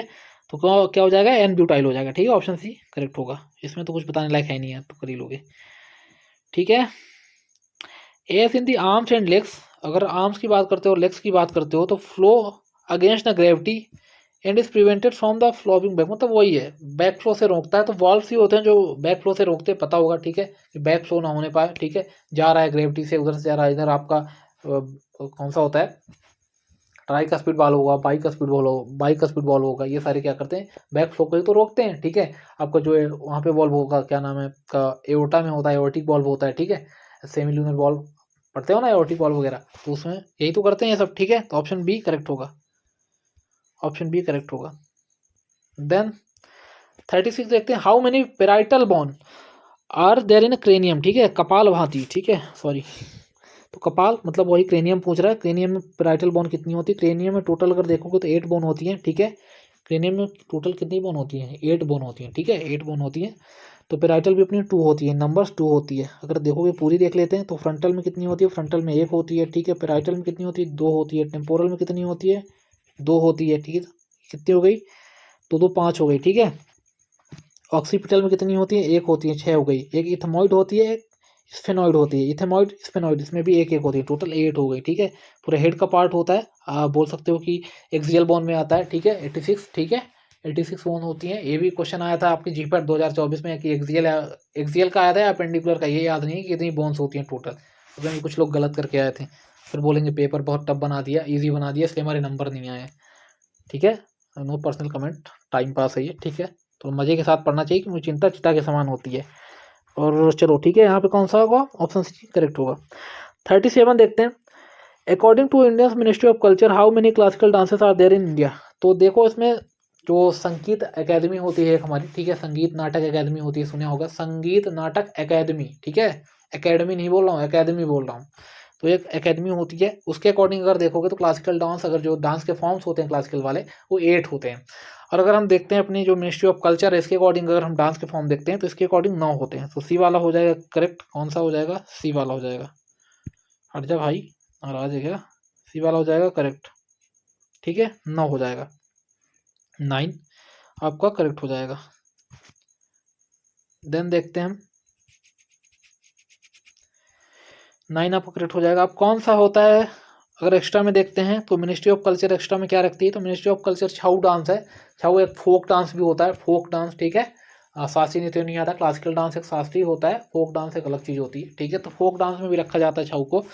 तो जो अपनी मिनिस्ट्री ऑफ कल्चर है वो छऊ को भी क्लासिकल डांस में ही मानती है, ठीक है, क्लासिकल डांस का एक फॉर्म ही मानती है। छऊ भी अलग अलग टाइप का होता है, पश्चिम बंगाल बेसिकली का 3 जगह छऊ होता है, कहाँ का, वेस्ट बंगाल में होता है, पश्चिम बंगाल में, ठीक है।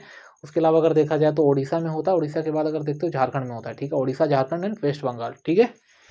तो ऑप्शन आपको बता दिया, सी करेक्ट होगा। अगर आपसे यही साहित्य अकेडमी के अकॉर्डिंग पूछा तो 8 होगा, ठीक है ना, क्लियर रखना। क्वेश्चन 38 ये ना, 37 हो गया आपका, 38 देखते हैं। Mayurbhanj Chhau is related to which state India. तो मयूरभंज जो होता है, ठीक है, मयूर बजेगा उड़ीसा में, कहाँ बजेगा, उड़ीसा में, ठीक है, उड़ीसा में मयूर बजेगा। तो उड़ीसा वाला जो होता है मयूरभंज, उड़ीसा वाला जो छाऊ होता है उसको मयूरभंज के नाम से भी जानते हैं। तो ऑप्शन कौन सा करेक्ट होना चाहिए, आप बताओ, आप बताओ, नहीं मैं बता देता हूँ, ठीक है, ऑप्शन डी उड़ीसा होगा। अगर आपसे सराईकेला पूछ लेगा तो झारखंड होगा। एक प्रिलाई करके होता है, वो कहाँ का होता है, वो होता है आपका वेस्ट बंगाल का, पश्चिम प्रिलाई, याद रखना, पीपी, पीपी आएगा मार देना, प्रिलाई हो इलाई हो कुछ भी हो, ठीक है ना, ऑप्शन डी करेक्ट होगा यहाँ पे। क्वेश्चन 39 देखते हैं। Which of the following dam is not associated with the river Narmada. Narmada Madhya Pradesh की जीवनदायिनी नदी, एक मैकल सुता भी बोला जाता, मैकल सुता बोला जाता है, ठीक है, मध्य प्रदेश की तो अपनी जीवनदायिनी है ही, ठीक है। तो कौन कौन से डैम है नर्मदा पे, तो इंद्र सागर डैम है नर्मदा पे, ठीक है, कोटा बैराज नहीं है, कोटा बैराज आपका किस रिवर पे है ये नहीं याद आ रहा मुझे भी, एक सेकेंड, कोटा बैराज आपका चंबल पे है, ठीक है, चंबल रिवर पे आपका कोटा बैराज है। और अगर बात करें तो बरगी डैम है आपका, ठीक है ना। उसके बाद ओंकारेश्वर ये भी है आपका। हनुमंतिया टापू बनता है I guess Indira Sagar dam पे, हनुमंतिया टापू बनता है, इसको कुछ स्विट्जरलैंड वगैरह बोलते हैं मध्य प्रदेश के, आप कुछ ऐसे कुछ बोलते हैं उसको, ठीक है, हनुमंतिया टापू को। तो यहाँ पे Kota barrage option B correct होगा। ये बनता है आपका कहाँ पे, ये बनता है अपने चंबल रिवर पे, ठीक है, चंबल रिवर जो कि महू से निकलती है, ठीक है, महू से, इंदौर महू, उसका उद्गम जो ओरिजिनेशन है वहाँ से, ठीक है। एंड और भी देखते हैं, चंबल आ ही गया तो चंबल देख ही लेते हैं थोड़ा सा, ठीक है। चंबल पे अगर देखते हो तो एक गांधी सागर होता है, ठीक है, गांधी सागर के अलावा एक सरदार सरोवर होता है, वो भी वहीं का है, कोटा बैराज भी वहीं का है। तो तीनों याद रखना, कोटा बैराज, गांधी सागर एंड सरदार सरोवर, ठीक है, ये तीनों चंबल पे हैं, ठीक है, ऑप्शन बी करेक्ट होगा सॉरी होगा। क्वेश्चन 40 देखते हैं। Lignified trichomes are found in, तो कहीं जाने की जरूरत नहीं है, कहीं जाने की जरूरत नहीं, बस कुर्सी की बेटी बात के बैठ जाओ, कौन सा होगा, नक्स वोमिका होगा, ठीक है, nux vomica, just a second, nux vomica होगा, ठीक है, नक्स वोमिका होगा, ऑप्शन डी करेक्ट होगा, नक्स वोमिका, ठीक है। और हाँ ठीक है, नक्स वोमिका लोगेनेसी फैमिली, एक इंडोल एल्कलॉइड होता है, ठीक है, पता ही होगा। स्टाइग्नस नक्स जो उनका जो बोल दो बायोशोर सोर्स वगैरह होता है। एंड क्रोफिक्सिड सीड पार्ट यूज़ करते हैं, क्रोफिक्सिड सिनोनिम होता है। और भी स्टाइक्निन प्रूसिन वगैरह केमिकल कंपोजिशन प्रेजेंट होता है। अगर टेस्ट वगैरह देखते हो तो स्टाइक्निन का अगर तुम करा दोगे किसके साथ, जो मैंडेलिन्स रिएजेंट होता है, यस मैंडेलिन्स, ठीक है, अमोनियम वेनेडेट प्लस H2SO4 से अगर तुम रिएक्शन करा देते हो तुमको क्या मिलेगा, पर्पल कलर मिल जाता है, ठीक है। अगर ब्रूसिन का HNO3 के साथ करा दोगे तुमको कौन सा कलर मिलेगा, आपको येलो कलर मिल जाएगा, ठीक है, येलो कलर, हाँ आगे से येलो कलर मिलेगा, कलर में हो सकता है बट येलो कलर ही मिलेगा, आप लिख के ले लो, येलो कलर मिलेगा, ठीक है। हो गया आपका इंपॉर्टेंट जो भी चीज़ें थी नक्स वोमिका के बारे में, ठीक है, हाँ ठीक है। स्टार्च ग्रेन्स वगैरह प्रेजेंट नहीं होते नक्स वोमिका में, याद रखना, प्लाज्मोडेस्माटा वगैरह बनाता है, ये भी चीज़ इंपॉर्टेंट है, ठीक है। एंड चलो ठीक है, क्वेश्चन 41 देखते हैं। Which of the following is not organized drug, ठीक है। तो येलो का अपन जो क्या होता है उसको क्या बोलते हैं, येलो का जेल यूज़ करते हैं, जो जेल एक स्ट्रक्चर वाला पार्ट नहीं होता है ना, तो यूज़ जो होता है तो एक अनऑर्गेनाइज कैटेगरी ड्रग में आ जाता है, ठीक है ना, ऑप्शन डी करेक्ट होगा। डिजिटल्स का आप लीव यूज़ करते हो, सेन्ना का भी आप लीव यूज़ करते हो, रुबार का अगर आप देखते हो तो स्टेम यूज़ करते हो आई गेस, हाँ स्टेम यूज़ करते हो ना, नहीं अरे क्या बोलते हैं रुबार का, राइजोम यूज़ करते हो, ठीक है, कस्कारा का सैक्रेड बार्क यूज़ करते हो, और रुबार का राइजोम यूज़ करते हो, ठीक है। स्टेम मॉडिफिकेशन होता है, सॉरी मैं राइजोम बोलना चाह रहा था कि स्टेम मॉडिफिकेशन होता है, बट कुछ और ही निकल गया, ठीक है, ऑप्शन डी करेक्ट होगा। सो फर्दर क्वेश्चन 42 देखते हैं। Panchabhuta theory related to which system of medicine, तो पंचभूता थ्योरी बोले, ये त्रिदोषा थ्योरी बोले, ये तीनों, ये दोनों कहाँ से रिलेट करेंगी, तो ये दोनों रिलेट करती हैं कहाँ पे, आपका आयुर्वेदिक जो सिस्टम ऑफ मेडिसिन होता है वहाँ से करती हैं। तो ऑप्शन सी करेक्ट होगा। अभी जो IIT BHU 2024 का एग्जाम हुआ था वहाँ पे ऐसे सप्त धातु पूछ ली थी, कितनी धातुएं होती हैं, तो सप्त धातु होती है, ये भी याद रखना, ठीक है। पंचभूता में जो 5 अपने एलिमेंट्स होते हैं, ठीक है, तत्व, अग्नि वायु, ठीक है, अग्नि वायु सूर्य पृथ्वी, ये सारी चीज़ें, ठीक है, आप इंग्लिश में देख लेना, स्पेस अर्थ और एयर, और ये सारी जो चीज़ें होती हैं वाटर, तो आप इंग्लिश में इसको कन्वर्ट कर लेना, ठीक है ना। सो ऑप्शन सी करेक्ट होगा। यूनानी सिस्टम में अगर पूछेगा तो पाइथागोरियन और हिपोक्रेटस वाली जो थ्योरी होती है, हिपोक्रेटस, हाँ वही वाली तो है, हाँ वो आपका यूनानी में आ जाती है, ठीक है ना। और सैमुअल हैनमन वाली जो थ्योरी है वो आपकी आती है होम्योपैथी में। और सिद्धा में आप अच्छे से अपनी लाइफ को लिविंगली जी रहे हो, वो आपका सिद्धा में आ जाता है। सिद्धा में सच कोई है नहीं इंपॉर्टेंट, तो मैं बता भी नहीं रहा हूँ यहाँ पर, ठीक है ना। ऑप्शन सी करेक्ट होगा, बाकी भी ऑप्शन आपको मैंने क्लियर कर दिए हैं, ठीक है। पंच महाभूता त्रिदोषा में आपका वात पित्त कफ आता है, ठीक है, पैथोलॉजिकल कंडीशन होती है इनमें, यहीं पे अगर कुछ बनता है वात पित्त कफ में तो आपका एक पैथोलॉजिकल कंडीशन जनरेट हो जाता है आयुर्वेदिक मेडिसिन में अगर देखते हो तो। क्वेश्चन 43 देखते हैं। For determination of the lignified cell walls which reagent is use, तो सेल्यूलोज है ना, तो लिग्निफाइड सेल वॉल के लिए पूछ रहा तो फ्लोरोक्यूसिनॉल प्लस HCl यूज करोगे, रेड कलर मिलेगा, ठीक है, बात मान लो मेरी यही होगा, यही होगा ही, ठीक है, ऑप्शन ए करेक्ट होगा। बाकी अगर सुडान रेट की बात करते हो तो सब ड्यूराइज जो सेल्स होती हैं उसके लिए यूज़ होता है। ये जो क्लोरोजिंक एंड आयोडीन है, ठीक है, क्लोरोजिंक आयोडीन ये आपका जो सेलुलोज सेल वॉल होती है उनके लिए यूज़ होता है। आपका कलर ब्लू टू वायलेट होता है, ठीक है, ब्लू टू वायलेट, ठीक है, कलर आपका blue to violet cellulose cell wall के लिए यूज़ होती है। कौन? Chlorozinc and iodine. बाकी अगर आपसे लिग्निफाइड सेल वॉल के लिए पूछेगा तो फ्लोरोग्लिसरॉल एचसीएल करोगे तो रेड कलर आपका लास्ट में ऑप्टेन होता है। ऑप्शन ए करेक्ट होगा 43 का। 44 देखते हैं, 1 lycopodium contains how many spores, ठीक है, तो 94,000 स्पोर्स प्रेजेंट होते हैं। 40 बोल रहा हूँ, है नहीं क्या यार, ऑप्शन डी देखते हैं। 94,000 जो है तो स्पोर्स प्रेजेंट होते हैं, ठीक है, करेक्ट होगा लाइकोपोडियम, ठीक है। हाँ 45 देखते हैं, what is synonym of rauwolfia, तो इंडियन सर्पेंटाइना, हाँ तो सर्पगंधा बोला जाता है, ठीक है, sarpagandha Indian serpentina anti hypertensive property होती है, ठीक है, एंटी एंजाइटी प्रॉपर्टी होती है, बेंडोल एल्कलॉइड का ही एक पार्ट होता है, ठीक है। सर्पेंटाइना कहाँ पे है? इंडियन स्नेक रूट बोल सकते हो या सर्पगंधा बोल सकते हो, वही सेम चीज़ है। ऑप्शन डी करेक्ट होगा।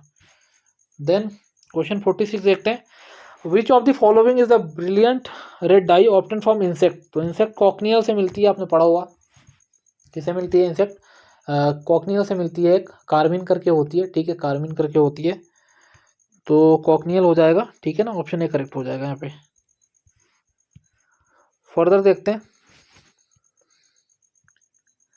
क्वेश्चन 47 देखते हैं, the acid present in lemons and orange, तो नींबू संतरे में कौन सा अम्ल प्रेजेंट होता है? तो नींबू संतरे में आपका सिट्रिक एसिड प्रेजेंट होता है हमेशा, ऑप्शन सी करेक्ट होगा, ठीक है। क्वेश्चन 48 देखते हैं, the name of the phlobaphene, ठीक है, the name of the phlobaphene which is present in pterocarpus marsupium is called as, kino and kinotannic acid दोनों ही प्रेजेंट होता है ऐसे देखा जाए, बट कीनोटैनिक एसिड ऑप्शन भी करेक्ट होगा, कीनोटैनिक एसिड प्रेजेंट होता है, ठीक है, कीनोइन मार के मत चले जाना। कीनोटैनिक एसिड अगर देखोगे तो एक ट्रू टेनिन का पार्ट होता है, ट्रू में अगर देखोगे तो कंडेंस टेनिन का पार्ट होता है। टेरोकार्पस मार्सोपियम में कीनो भी बोलते हैं। जो तो हार्डवुड यूज़ किया जाता है, जो अंदर वाला पार्ट होता है लकड़ी का, हार्डवुड वो यूज़ किया जाता है। साथ में अगर देखो तो एंटी डायबिटिक प्रॉपर्टी होती है उसकी लकड़ियों में, ठीक है, उसकी लकड़ियों का जो है तो एक वेसल्स बना के, कप वगैरह बना के आप यूज़ भी करते हो, ठीक है, चीज़ें खाने पीने के लिए, तो ऑप्शन भी करेक्ट होगा। फैमिली सबकी वही लेग्यूमिनेसी होनी है। देन 49 देखते हैं, the term hydrotropy is use to, solubility के लिए यूज होता है हाइड्रोटॉपी, में एडिटिव्स यूज करते हैं, मैं पहले ही बताता हूँ, सॉल्युबलाइजिंग एजेंट हो गया, हाइड्रोटॉपी हो गया, और भी जो 2-3 टर्म होती है इसीलिए यूज होती है सॉल्युबलाइजेशन के लिए। तो increase in aqua solubility due to presence of large amount of additives, option C correct होगा, ठीक है।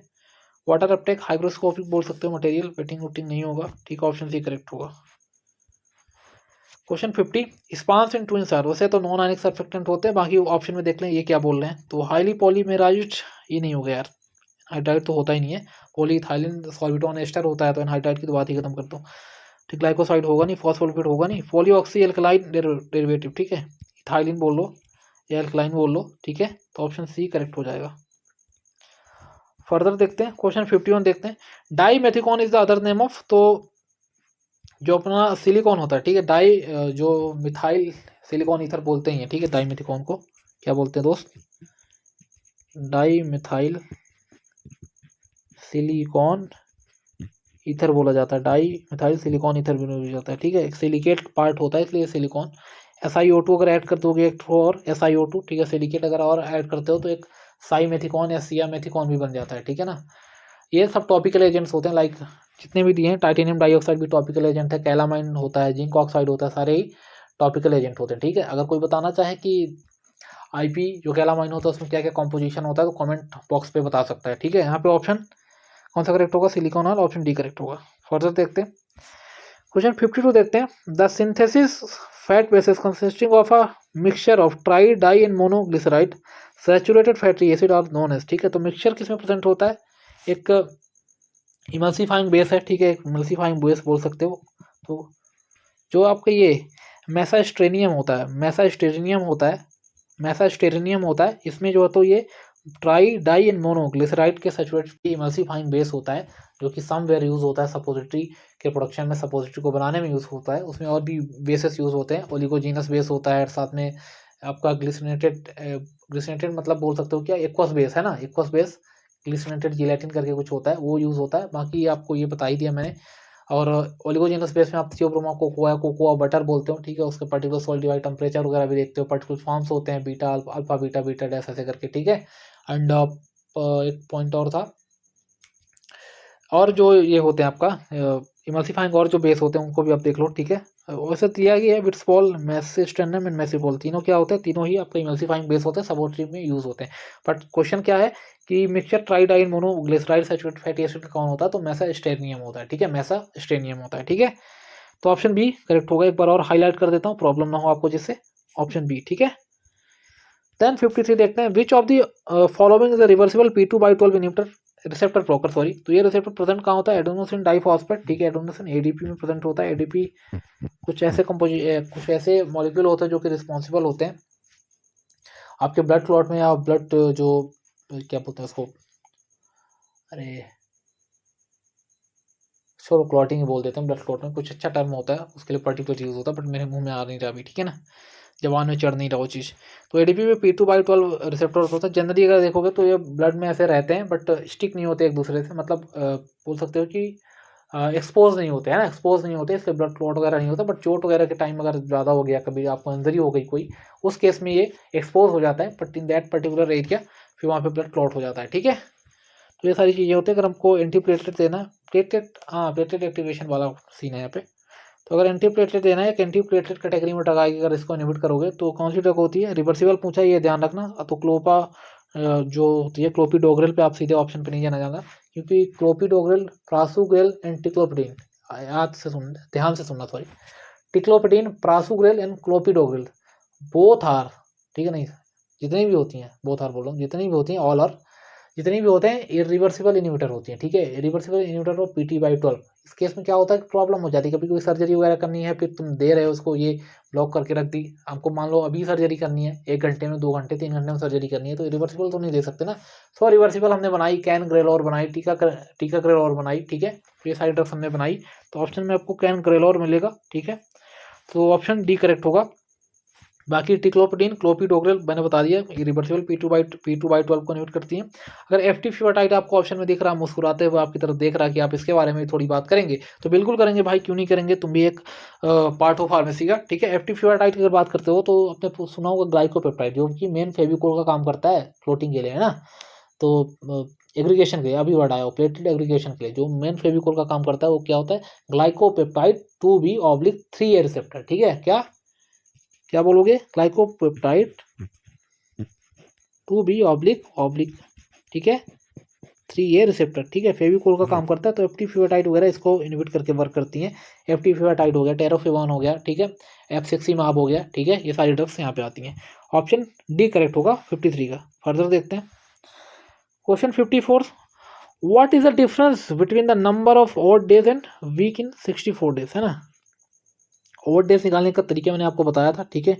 आपको 64 लेना है, मल्टीप्लाई करना है, सॉरी डिवाइड करना है 7 से। कितने टाइम डिवाइड होगा, 9 टाइम में डिवाइड होने वाला है, ठीक है। 9 टाइम इसका जाएगा तो 63 आ जाएगा। आपका ओवर डेज क्या बन जाएगा, 1 बन जाएगा, ठीक है। जो रिमाइंडर होता है वही ओवर डेज होता है। गला फाड़ फाड़ के बताया है पहले क्वेश्चन में, इतना तो याद होगा आपको, अभी शाम नहीं डली है, ठीक है। चलो, तो 1 होता है रिमाइंडर। अब क्या पूछ रहा है, difference odd days and week. Week ये जो ऊपर वाला होता है ये वीक होता है, ठीक है। कितने दिन में कितने वीक होंगे, ठीक है। 64 दिन में कितने वीक होंगे, तो 9 वीक होंगे। 9 वीक और एक ऑड डेज होता है, आप काउंट कर लो चाहे तो। 64 दिन है, ठीक है। वीक 7 × 9 कर दो, कितना हो जाएगा, 63 हो जाएगा ना। 63 डेज में आपका 9 वीक हो गया, बट यहाँ पर 64 है, एक आपका ऑड डेज बच रहा है, समझे आप, समझिए ना, ठीक है। ऑड डेज हो जाएगा ये आपका वीक हो जाएगा, और दोनों का डिफरेंस पूछ रहा है, तो 9 - 1 कर लो, 9 - 1 कर लो, इतनी मैथ तो आपको भी आती है, ठीक है। 8 हो जाएगा, ऑप्शन सी करेक्ट हो जाएगा। बढ़िया क्वेश्चन था, आई होप बढ़िया लगा होगा आपको। फिर 55 देखते हैं, the time which is required to achieve 90% reduction in bioburden, ठीक है। बायोबर्डन मीन्स जो इनिशियल पॉपुलेशन है, बायोबल ऑर्गेनाइजेशन और ऑर्गेनिज्म होते हैं, या इनिशियल पॉपुलेशन बोल सकते हो, जबकि हम जो देखते हैं क्या बोलते हैं, माइक्रोबियल डेथ रेट वगैरह देखते हैं, माइक्रोबियल डेथ काइनेटिक देखते हैं, उसका पार्ट है, ठीक है।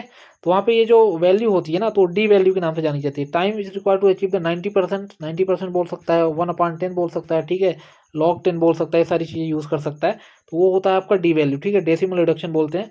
एफ वैल्यू अगर यही पे बोल देता कि जो टाइम है हम इंक्रीज कर देंगे और आपको हमको क्या चाहिए अभी 90, अभी जो रिडक्शन है हमको चाहिए डी वैल्यू में चाहिए, तो वहाँ पे आप जेड वैल्यू का यूज़ कर सकते हैं। थर्मल रेजिस्टेंस वैल्यू बोला जाता है, थर्मल रेजिस्टेंस वैल्यू बोला जाता है जेड वैल्यू को, ठीक है, याद रखना। डी वैल्यू यहाँ पे option C clear and cut सही होगा, ठीक है। 56 देखते हैं, इथाइलिन डाइऑक्साइड ET2O, ठीक है, ET2O ethylene dioxide is highly toxic agent which destroy the micro organism by a process. किस प्रोसेस से माइक्रो ऑर्गेनिज्म को किल करता है, ठीक है, एल्काइलेशन, ठीक है, जो एंटी कैंसर ड्रग का मैकेनिज्म होता है वैसे ही ये भी कॉज करता है, हाई इन्फ्लामेबल होता है, हाईली टॉक्सिक होता है, ठीक है, ये सारी चीज़ें इसके साथ होती हैं। एक केमिकल जो होता है ना, केमिकल स्टेरिलाइजेशन पढ़ते होंगे आप, नॉन थर्मल में केमिकल स्टेरिलाइजेशन जो हम पढ़ते हैं उसका पार्ट है ये, ठीक है। तो देख लो, कंजुगेशन से होता है, नहीं, कंजुगेशन से आपका मॉइस्ट हीट स्टेरिलाइजेशन होता है, ऑक्सीडेशन से आपका ड्राई हीट होता है। एंड फर्दर देखते हैं, ऑक्सीडेशन मैंने आपको जैसे जस्ट सेकेंड, हाँ एल्काइलेशन होगा, सॉरी एल्काइलेशन ऑप्शन बी में, ये ऑप्शन बी में एल्काइलेशन है, ठीक है। फर्दर देखोगे तो ऑक्सीडेशन में आपका ड्राई हीट हो जाता है। डीएनए म्यूटेशन आपका जो आयोनाइजिंग है ना, गामा बीटा वाला मिलता है ना, आयोनाइजिंग वाला रेस वाला, वो वाले में डीएनए म्यूटेशन होता है, ठीक है, gamma rays and beta rays. 57 question देखते हैं, separation of the tablet in 2 और more distinct layer is called as lamination, ठीक है, लेमिनेशन होता है अगर एक लेयर हो तो कैपिंग बोल देते हैं, ठीक है। तो ऑप्शन सी क्लियर होगा, टेबलेट डिफेक्ट का पार्ट है। क्वेश्चन 58 देखते हैं, पिकिंग वुकिंग फिर वही है चीज़ें, ठीक है, तो कुछ इंपॉर्टेंट है नहीं, ये कर लोगे आप। क्वेश्चन 58 देखते हैं, the disintegration time of sugar coated tablet is at least more than normal, ठीक है, क्या क्वेश्चन है यार, सीरियसली शुगर कोटिंग टैबलेट का डिसइंटीग्रेशन टाइम पूछना था यार बस, पर ठीक है जो पूछा है। तो 60 मिनट होता है शुगर कोटिंग का, और जो फिल्म कोटिंग का होता है 30 मिनट ही होता है, ठीक है, याद रखना। तो शुगर कोटिंग का ज़्यादा होता है, सी करेक्ट होगा, ठीक है, ऑप्शन सी करेक्ट होगा, बाकी किसी का नहीं होता जो दिए गए ऑप्शन में, तो नहीं बता रहा मैं। देन फर्दर देखते हैं, 59 देखते हैं, which of the following machine is use for the large scale production of tablet, ठीक है। तो सिंगल पंच वगैरह में तो जानते हो इतना कुछ यूज़ है नहीं, हैंड ऑपरेटर में नहीं होगा, बट ये जो रोटेटरी होती है, ऑप्शन सी वाला रोटेटरी टैबलेट मशीन, ये तो लार्ज स्केल पे यूज़ की जाती है, ऑप्शन सी करेक्ट होगा, रोटेटरी टैबलेट मशीन, ठीक है। 60 देखते हैं, vitamin tablets are generally formulated chewable tablet, vitamin C की टैबलेट खाई होगी, च्यूएबल आती है, ठीक है, विटामिन सी की कभी आप मांगा लिमसी करके आती है, ठीक है, क्या करके आती है, लिमसी, लिमसी करके एक टैबलेट आती है विटामिन सी की, वो च्यूएबल होती है हमेशा, ठीक है, ऑप्शन डी पे कहाँ पे मार्क हो रहा है, सॉरी,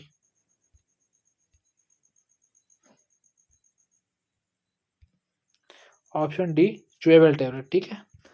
61 देखते हैं, the agent which helps powder fuse और link particles to one another in tablet formulation, ठीक है, वही बाइंडर का काम बोल रहा है, ठीक है, कोहेसिव स्ट्रेंथ को बढ़ाता है, जिससे पार्टिकल जो एक पर्टिकुलर सेम नेचर के पार्टिकल होंगे, ग्रेन्यूल्स होंगे, वो आपस में इकट्ठा हो जाए, आपस में गैदर होके एक लिंक बना ले, ठीक है।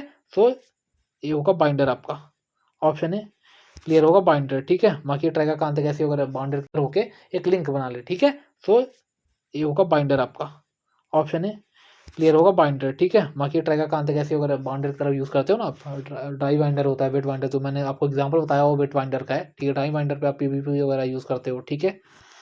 सो ये सारी चीज़ें हो गई। 62 देखते हैं, the mechanical strength of a tablet is checked by, mechanical strength अगर चेक करना है तो हार्डनेस उठा लो, हार्डनेस टेस्टर होता है, फ्राइबिलिटी वगैरह ड्यूरेबिलिटी के लिए होता है, याद रखना। डिसइंटीग्रेशन आपको पता है, ठीक है, डिसइंटीग्रेशन टैबलेट मतलब कितने टाइम पे डिसइंटीग्रेट हो रही पर्टिकुलर टैबलेट, बॉडी में जाएगी पहले डिसइंटीग्रेट होगी तभी तो डिसोल्यूशन में जाएगी ना, वो सारी चीज़ें होती हैं। तो हार्डनेस टेस्टर्स के अगर आपको नाम देखने हैं तो देख लो, मोनसेंटो होता है, ठीक है, मोनसेंटो होता है, ठीक है, एंड फाइजर होता है, ठीक है, फाइजर होता है, एंड स्ट्रॉन्ग कोब होता है, तो राइटिंग आपको क्लियर होगी, मतलब समझ में आ रही होगी, इतना मैं लिख रहा हूँ, कोशिश कर रहा हूँ। स्ट्रॉन्ग कॉफ, मॉन्सेंटो, फाइजर, स्ट्रॉन्ग कॉफ, ठीक है। एक आप अरवेका नोट कर लो, एक डॉक्टर स्क्लेनिंगर होता है, पूरा एकदम मतलब वैसे होता है, क्या बोलते हैं, ऑटोमेटिक वाला होता है स्क्लेनिंगर, ठीक है ना, इस डॉक्टर स्केल यूनिकर, इनमें एक अरवेका होता है, ठीक है, अरवेका, ये पूरे हार्डनेस टेस्टर होते हैं, ठीक है ना, अरवेका कंपनीज के नाम है नॉर्मली, तो उसी नाम से लोग साथ सेल करते हैं उसको। 63 देखते हैं, कहाँ चला गया, यहाँ पे, which among the following method is not use during tablet preparation, ठीक है, तो ग्रेनुलेशन बनाओगे तभी टैबलेट बना पाओगे, ठीक है, सीविंग तो करनी पड़ेगी, कंप्रेशन भी करना पड़ेगा आपको, ठीक है, बट हैंड फिलिंग हाथ से कौन भरता है यार, हैंड फिलिंग नहीं होती है ना, हैंड फिलिंग नहीं होती, ऑप्शन डी करेक्ट होगा, हैंड फिलिंग नहीं होगी, एक्सेप्ट पूछा भी था। देन 64 देखते हैं, the additives use to increase the flow of property of granules. तो देखते हो अगर तो ग्लाइडेंट का यूज़ करते हैं flow of property means granule जब आप होपर में डालते हो, लाइक ये होपर हो गया आपका, ठीक है, होपर बहुत ही अच्छा बन गया यार, सॉरी कैसे बन गया, अच्छा होपर में जब आप डालते हो ग्रैन्यूल्स, ठीक है, तो ग्रैन्यूल्स धीरे धीरे नीचे आते हैं, तो कभी कभी क्या होता है स्लग, एक स्लग फॉर्मेशन यहाँ पे होने लगता है, तो ये नीचे प्रॉपरली इनका फ्लो नहीं हो पाता, तो हम इसलिए ग्लाइडेंट वगैरह का यूज़ करते रहते हैं जिसकी उसका फ्लो मेंटेन रहे, ठीक है ना, फ्लो जिससे मेंटेन रहे। तो ग्लाइडेंट का एग्जांपल अगर देखोगे तो टाल्क होता है, ठीक है, टाल्क होता है, कॉर्न स्टार्च होता है।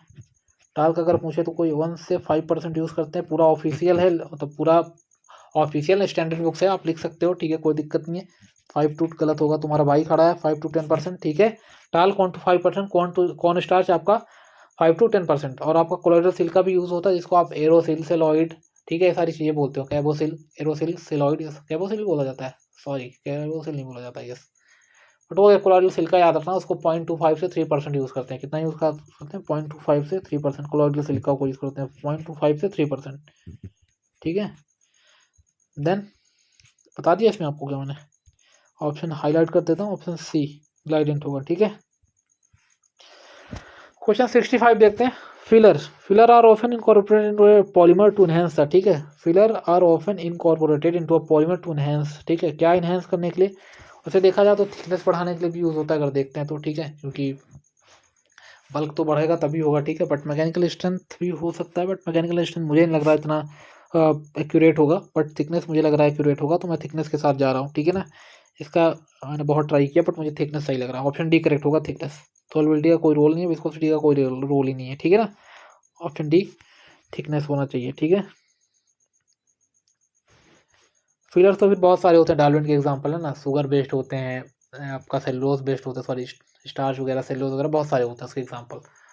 बाकी आप देख लेना थोड़ा ये सब होते हैं ना, आपका मैनिटोल होता है, ठीक है, मैनिटोल का जो ब्रांड नेम परिटोल वगैरह यूज़ करते हो, ठीक है, सॉर्बिटोल भी यूज़ कर लेते हो आपका। फिर शुगर जो आप सुक्रोज वाला होता है, डाईपैगनू टैप, शुगर टैप, ये सारी चीज़ें भी यूज़ होती हैं ब्रांड नेम है, डाईपैगनू टैप, शुगर टैप, तो ये सब डायलून की तरह यूज़ करते हैं, ठीक है, डायलून की तरह यूज़ करते हैं। बाकी डायलून को फिलर्स भी बोला जाता है, सेम चीज़ है। और कुछ छूट तो नहीं रहा, नहीं बस ना, चलो। बट ब्राउन डिस्क्लेनेशन ऑफ टैबलेट एक कॉन्सेप्ट था, आई गेस देख लेना इसमें, ठीक है, इंपॉर्टेंट है वो भी, आपके लिए आ सकता है क्वेश्चन वहाँ से। क्वेश्चन 66 देखते हैं। Which of the following capsule number can accommodate the maximum medication, ठीक है, मैक्सिमम मेडिकेमेंट किस में हो सकता है, तो जितना बड़ा साइज, सबसे बड़ा साइज ये 000 का होता है, सबसे छोटा 5 का होता है, तो देख लो 0, ऑप्शन बी करेक्ट होगा, सबसे ज़्यादा मेडिकामेंट इसी में होगा, ठीक है, सबसे ज़्यादा मेडिकामेंट इसी में होगा, ठीक है। आई गेस 450 mg वगैरह होता है शायद ना, 450 mg वगैरह, क्लियर नहीं, थोड़ा देख लेना, ऐसे ही बोल रहा हूँ कि सर ये तो होता ही नहीं भैया, कैसे बोल दिया, तो 450 mg तक होता है आई गेस जीरो का, ठीक है। बाकी स्टार्ट तो 000 अगर आप साइज है तो 950 वगैरह से होता है, वो फिर एनिमल डोज हो जाता है, बहुत ज़्यादा डोज हो जाता है, ठीक है। और 1.36 ml और 000, ठीक है, तो 1.36 ml या 37 ml और 950 mg, ठीक है, यहाँ से स्टार्ट होता है। तो ऑप्शन बी यहाँ पे क्लियर कट सही होगा आपका। 66 देखते हैं। रोटावेट इज यूज टू मेजर, रोटावेट क्या यूज, मतलब रोटावेट का यूज़ क्या मेजर करने के लिए यूज़ होता है, ठीक है, वेट ऑफ कैप्सूल के लिए हम यूज़ करते हैं रोटावेट का। और देखा जाए तो सॉर्टिंग ऑफ कैप्सूल तो रोटोसॉर्ट होता है, रोटासॉर्ट होता है, रोटोसॉर्ट मशीन होती है, ठीक है, रोटोसॉर्ट मशीन होती है, उसका यूज सॉर्टिंग ऑफ कैप्सूल के लिए किया जाता है, ठीक है, ऑप्शन बी करेक्ट होगा यहाँ पे।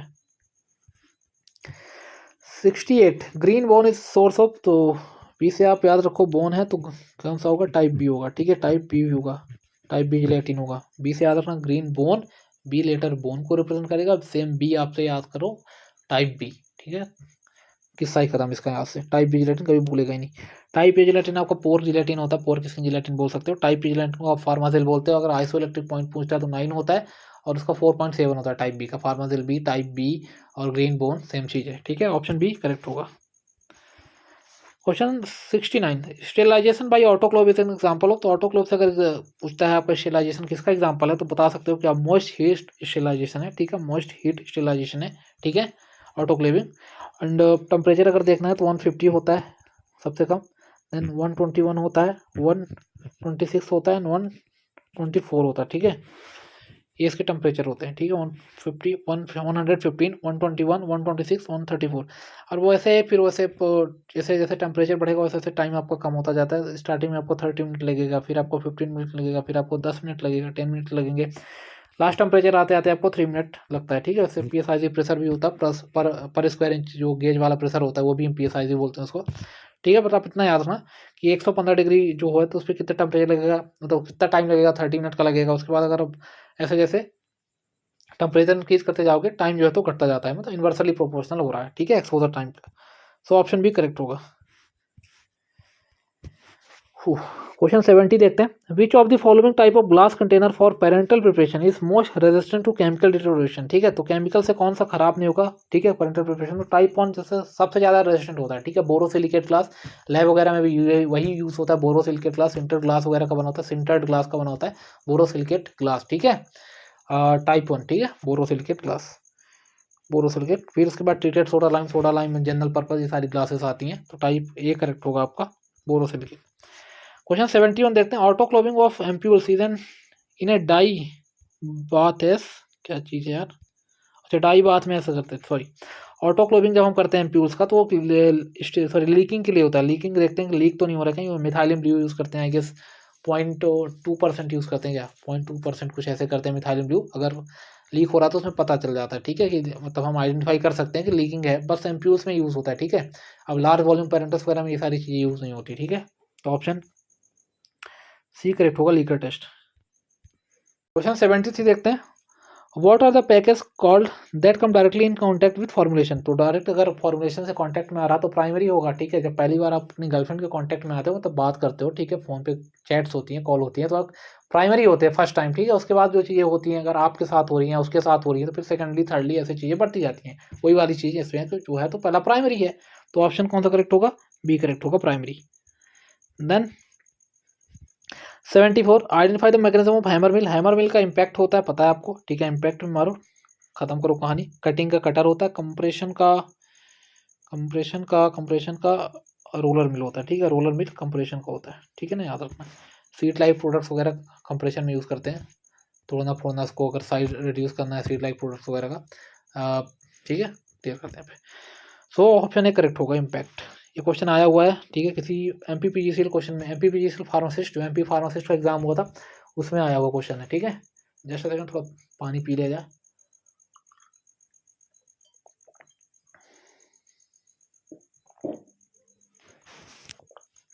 देन 75 देख लें। Meaning of the Latin term स्विमेंडस।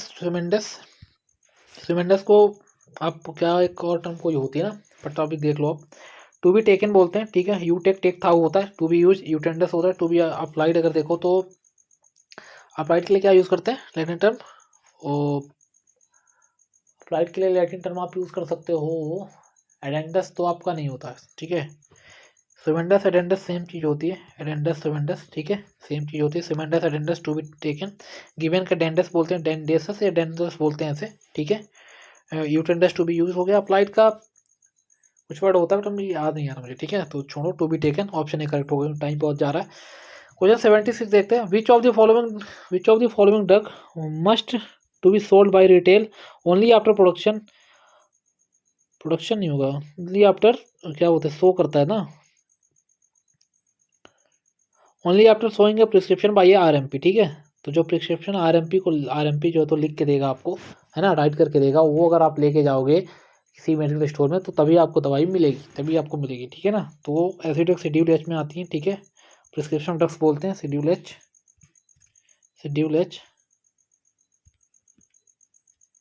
ठीक है, ऑप्शन ए करेक्ट होगा, शेड्यूल X वगैरह की तो और भी नहीं जाती, उसमें जीरोक्स वगैरह रखना होता है, डॉक्टर को भी रखना होता है, मेडिकल स्टोर वाले को भी रखना होता है, ठीक है, वो सारी चीज़ें होती है तभी मिलती है। डॉक्टर या पेशेंट को रखना होता है कैसे ना, और मेडिकल स्टोर वालों को इसका जीरोक्स रखना होता है कुछ महीनों के लिए, ठीक है।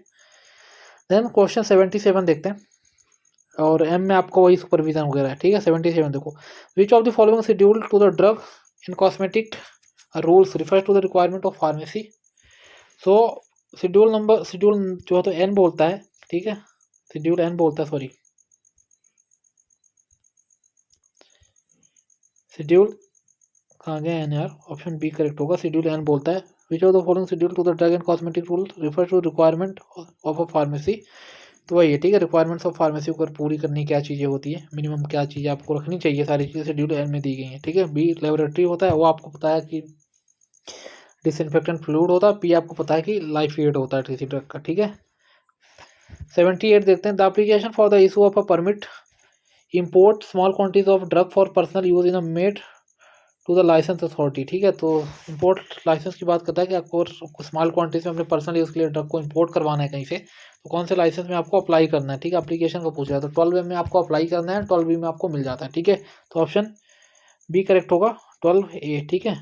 बाकी अगर 12 बस पूछता है तो मैं एग्जामिनेशन एनालिसिस और टेस्टिंग वगैरह के लिए जो आप फॉर्म अप्लाई कर सकते हो, आप फॉर्म अप्लाई करते हो कि हमको एग्जामिनेशन टेस्टिंग या एनालिसिस के लिए इंपोर्ट करनी है कोई दवाई, कोई टैबलेट, कोई मेडिसिन, कुछ भी है, तो आपको फॉर्म 12 में अप्लाई करना होता है। 11 में वो सारी चीज़ें आपको मिलती हैं, ठीक है, 11 में आपको मिलती हैं। और इसमें अगर देखो कि 12A में आप अप्लाई कर रहे हो, ठीक है, स्मॉल क्वांटिटी के लिए, 12B में आपको ग्रांट किया जाता है।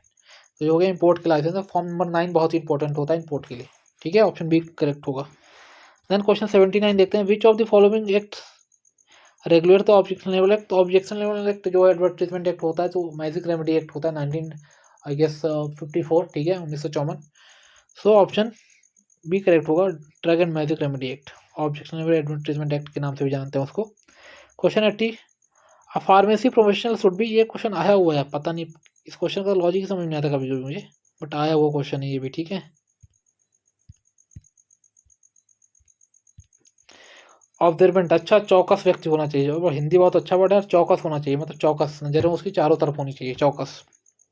तो ऑब्जर्वेंट होना चाहिए, उसको देखना, मतलब ऑब्जर्व करना आना चाहिए, क्या चीज़ें हैं अपने सराउंडिंग में, ये सारी चीज़ें, ठीक है, ऑप्शन सी करेक्ट होगा।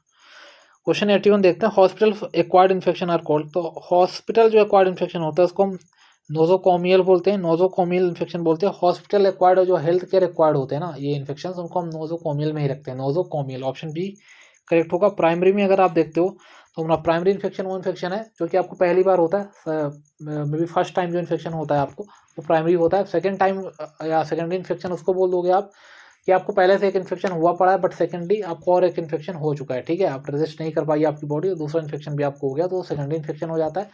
उसके अलावा अगर देखते हो तो और भी होते हैं यार, क्रॉस इन्फेक्शन होता है, फोकल इन्फेक्शन होता है, बट इतना इंपॉर्टेंट है नहीं, ठीक है, बहुत ज़्यादा यहाँ से क्वेश्चन आते नहीं है, बट मैंने बता दिया आपको थोड़ा बहुत, ठीक है।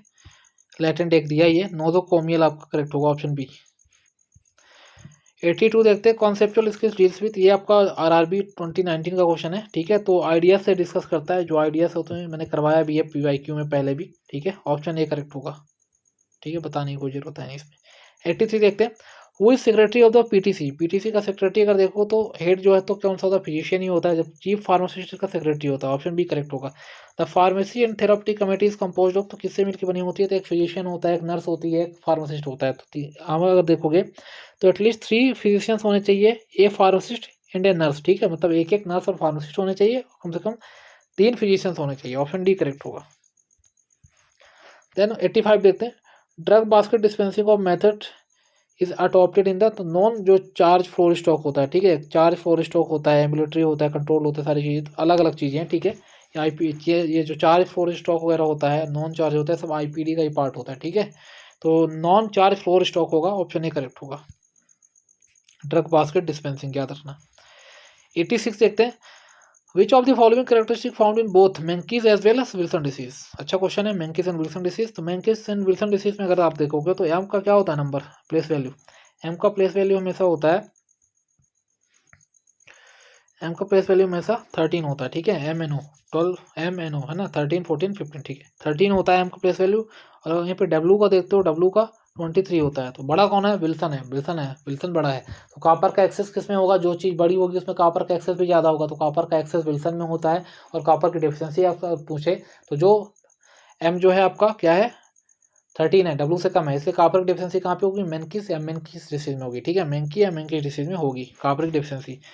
और क्या चीज़ें, अगर मेंकिस डिसीज में आपसे पूछता है कि कौन सा रेसेसिव है, तो एक्स लिंक्ड रेसेसिव होता है, है ना, एक्स लिंक्ड रेसेसिव होता है, एक्स लिंक्ड रेसेसिव डिसऑर्डर होता है। और यहीं पे अगर आपसे पूछे विल्सन डिसीज कैसा होता है, तो ऑटोसोमल रेसेसिव होता है, ठीक है, ऑटोसोमल रेसेसिव होता है।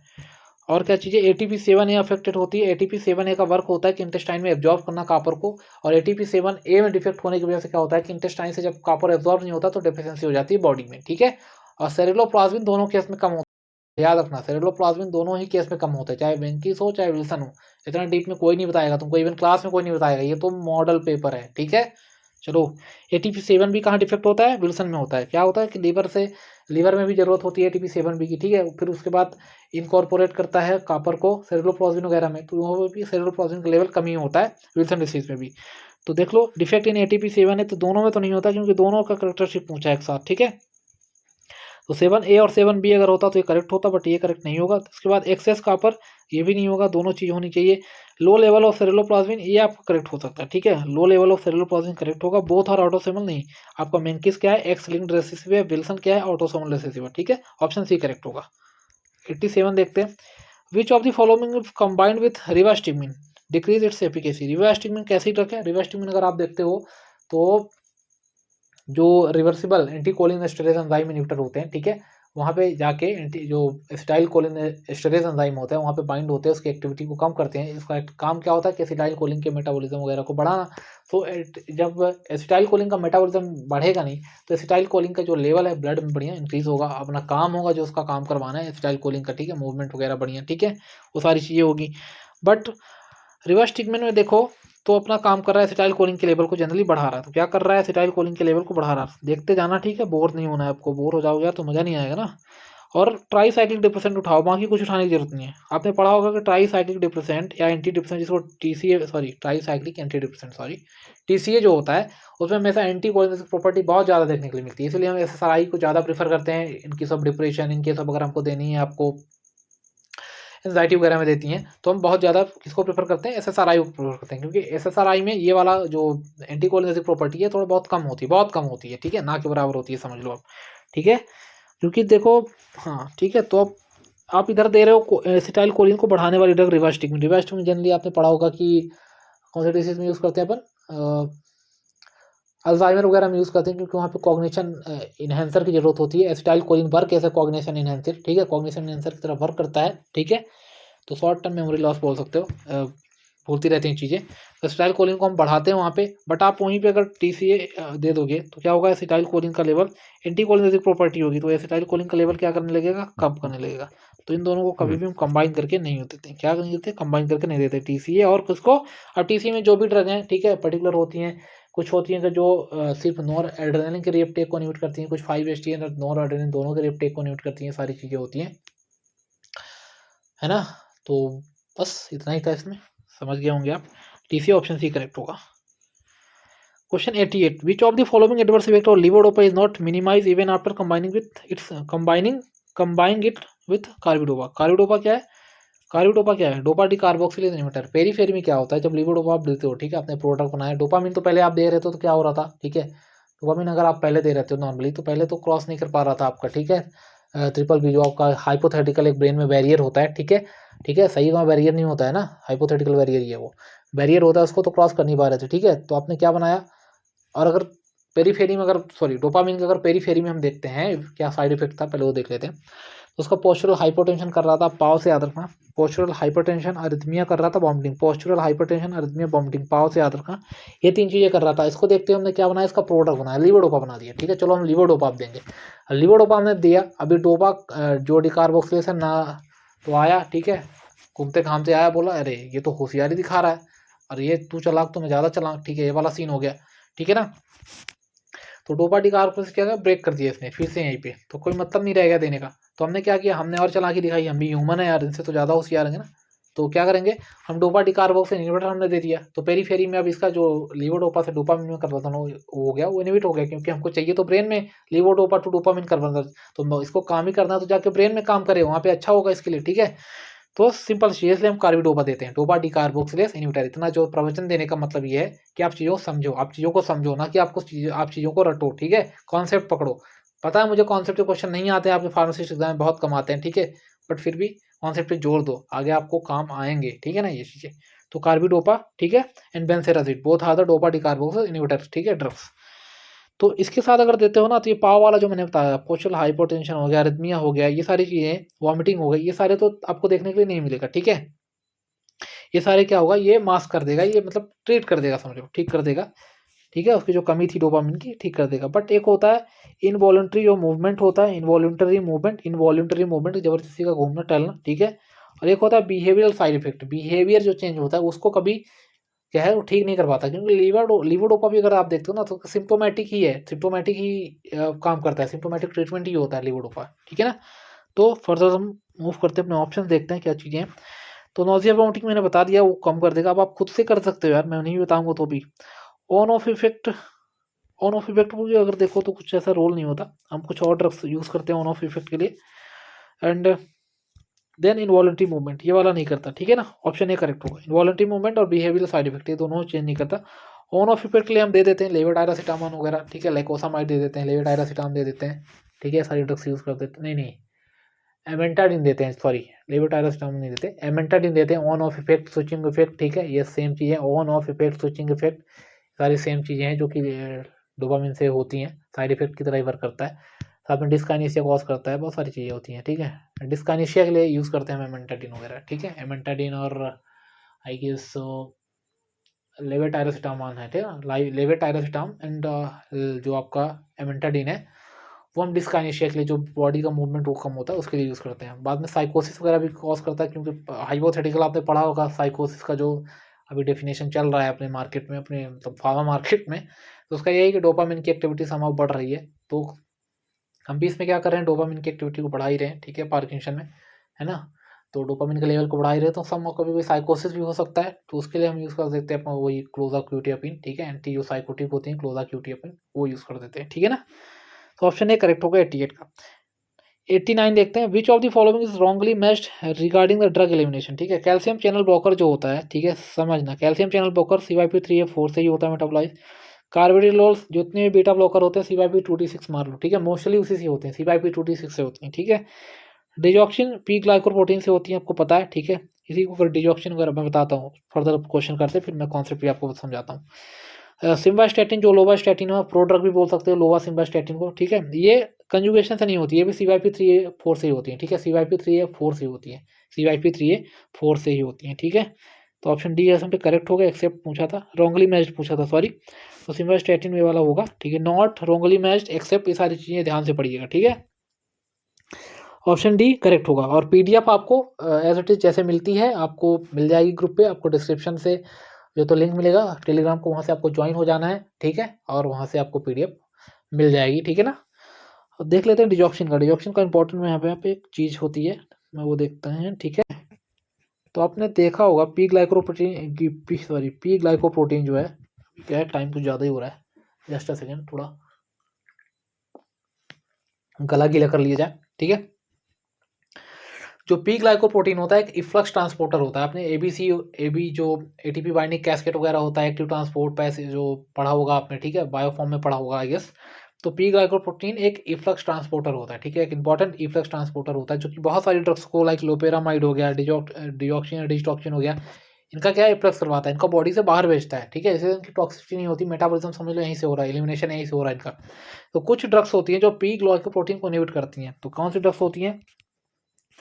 तो केसी भैया ने अपने क्वीन को बोला, ठीक है, केसी भैया आपने जो MBBS देखी होगी, MBBS डायरीज वाली जो आई थी लॉकडाउन पे, ठीक है, तो केसी भैया ने अपनी क्वीन को बोला कि तुमको इलेक्ट्रिक व्हीकल लेके आना है, ठीक है, क्या लेके आना है, इलेक्ट्रिक व्हीकल, ठीक है, इलेक्ट्रिक व्हीकल में आना है, सॉरी, इलेक्ट्रिक व्हीकल में आना है, जस्ट मिनट थोड़ा मैं, तो बट ट्रिक किसके लिए पढ़ रहे हैं, पी ग्लाइकोप्रोटीन, कुछ ड्रग्स होती हैं जो पी ग्लाइकोप्रोटीन को इनहिबिट करती हैं, ठीक है, उनके लिए ट्रिक्स हम पढ़ रहे हैं। तो उनके लिए क्या ट्रिक्स पढ़ रहे हैं कि केसी भैया, जो कि आपने MBBS डायरीज में देखी होगी, लॉकडाउन के टाइम पे केसी भैया बहुत चले थे, ठीक है, केसी भैया ने कहा अपनी क्वीन को, केसी भैया ने कहा अपनी क्वीन को कि तुमको क्या करना है कि इलेक्ट्रिक व्हीकल लेके आना है, ठीक है, इलेक्ट्रिक व्हीकल लेके आना है, अभी इलेक्ट्रिक व्हीकल का ज़माना है, तो केसी भैया अभी अपडेट हो चुके हैं।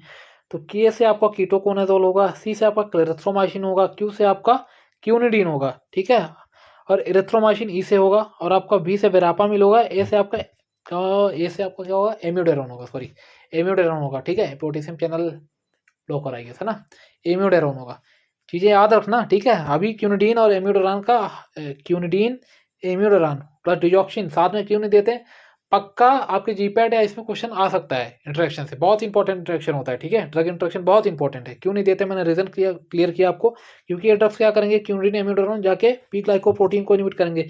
पी ग्लाइकोप्रोटीन क्या है, इफ्लक्स ट्रांसपोर्टर है। क्या कर रहा है, डिजॉक्सिन को समवेयर बॉडी से जो उसका आफ्टर वर्किंग जो उसका वर्क है उसने दिया आपका क्यूनिडीन सॉरी डिजॉक्सिन है, उसके बाद उसको बाहर भी जाना है तो ये उसको बाहर निकाला, सही है, बाहर का रास्ता दिखा रहा है। बट बाहर का रास्ता तो ये चचा बंद कर देंगे ना जाके। अब चचा बंद कर देंगे तो उसकी टॉक्सिसिटी क्या होगी, बढ़ जाएगी, ठीक है। That is the reason we don't give in a combination, ठीक है, we don't give in combination. यही आपका सिंपल सा रीजन है, ठीक है ना। ओके चलो क्लियर होगा। ऑप्शन डी तो क्लियर हो ही गया आपको। केसी भैया ने अपनी क्वीन को क्या बोला, इलेक्ट्रिक व्हीकल से आना है तुमको। ट्रिक नोट कर लेना अगर अच्छी लगे, नहीं तो खुद से भी बना सकते हो। ड्रग नोट कर लेना, खुद से भी ट्रिक बना सकते हो, ठीक है।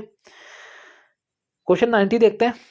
Which of the following drug is an inhibitor of cytochrome P4 enzyme P450 enzyme, ठीक है।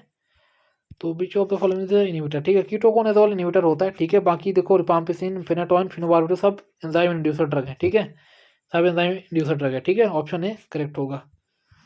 देन 91 देखते हैं।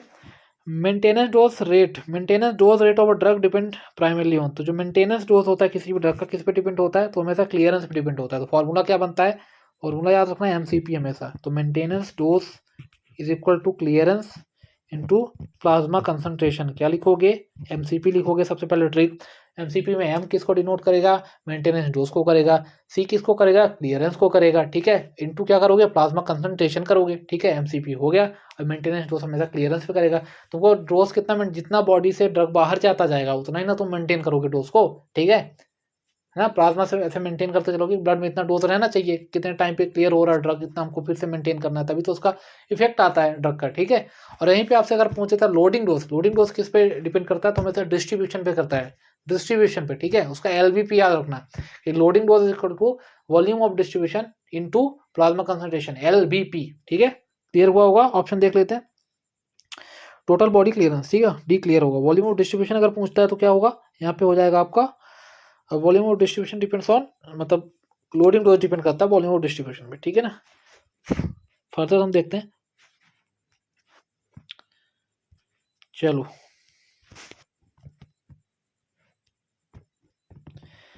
क्वेश्चन 92 देखते हैं। Atropine is useful in organophosphate poisoning because it competitive antagonist होता है। सिंपल सी चीज़ है कि एट्रोपिन कॉम्पिटेटिव एंटागोनिस्ट होता है ऑर्गेनोफॉस्फेट का, ठीक है। इसलिए हम यूज़ करते हैं किसमें, प्रेलिडॉक्सिन भी यूज़ करते हैं ऑर्गेनोफॉस्फेट की पॉइजनिंग में, ठीक है। ऑर्गेनोफॉस्फेट की पॉइजनिंग में हम एट्रोपिन भी यूज़ कर सकते हैं, प्रेलिडॉक्सिन भी यूज़ करते हैं।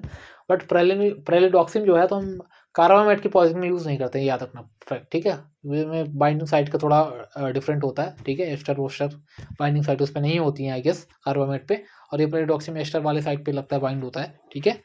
तो competitive antagonist of acetyl choline, ये क्लियर होगा, ऑप्शन डी। बाकी पे ऑप्शन अगर देखते हो तुम ना, तो बाइंड विद निकोटिनिक साइड पे बाइंड ही नहीं होता, मस्करिनिक साइड पे बाइंड होता है। क्लियर हो गया, यहाँ से कुछ होने वाला नहीं है।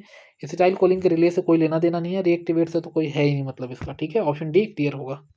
नजरें एकदम बाज की होनी चाहिए, तुरंत कहाँ पे पढ़ना चाहिए, अगर कॉन्सेप्ट क्लियर है सीधे ऑप्शन पे नजर पड़ने और आपसे बन जाए, ठीक है। 93 देखते हैं। Which of the following alpha blocker drug is used in the treatment of benign hypertrophy of prostate without producing significant hypertension, ठीक है। अब देखो किसी को benign hypertrophy of prostate हो तो समवेयर क्या है कि उसका बीपी वैसा भी बड़ा होता है, बट ये ओल्ड एज में होता है। अभी तो देखो क्या है, ऐसा होने लगा है कि सभी को हो जाता है यार, है ना। तो कुछ कहने लायक है नहीं, ओल्ड एज वाला सीन नहीं है अभी। तो अगर उसको चलो मान लिया हमने कि ब्लड प्रेशर नहीं है, फिर हम उसको क्यों दें ऐसी दवाई कि उसको पोस्टल हाइपोटेंशन कॉज करे, मतलब अगर वो खड़ा हो रहा है तो वो गिर रहा है, ठीक है, कहीं गिर गया, अच्छा वाला जा रहा है, उसने दवाई खाई, गिर गया, तो ऐसी दवाई देनी ही क्यों है। तो हम प्राजोसिन वगैरह देखो सेलेक्टिव होती है, अल्फा सेलेक्टिव ब्लॉकर बोल सकते हो प्राजोसिन को, बट पोस्टल हाइपोटेंशन तो कॉज करती ही है, ठीक है। तो हम नहीं देते वो ड्रग। अभी हमारे पास मोर सेलेक्टिव है, टेम्थोलोसिन है, ठीक है। टेम्थोलोसिन वगैरह हम यूज़ कर सकते हैं, ठीक है। टेम्थोलोसिन देंगे, कहाँ पे टेम्थोलोसिन, ऑप्शन सी करेक्ट होगा टेम्थोलोसिन।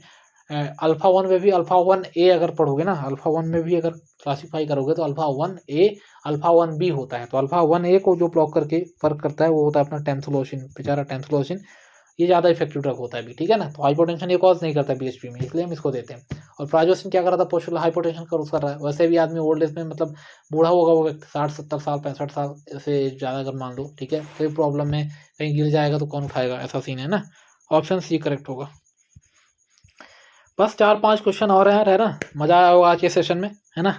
94 देखते हैं।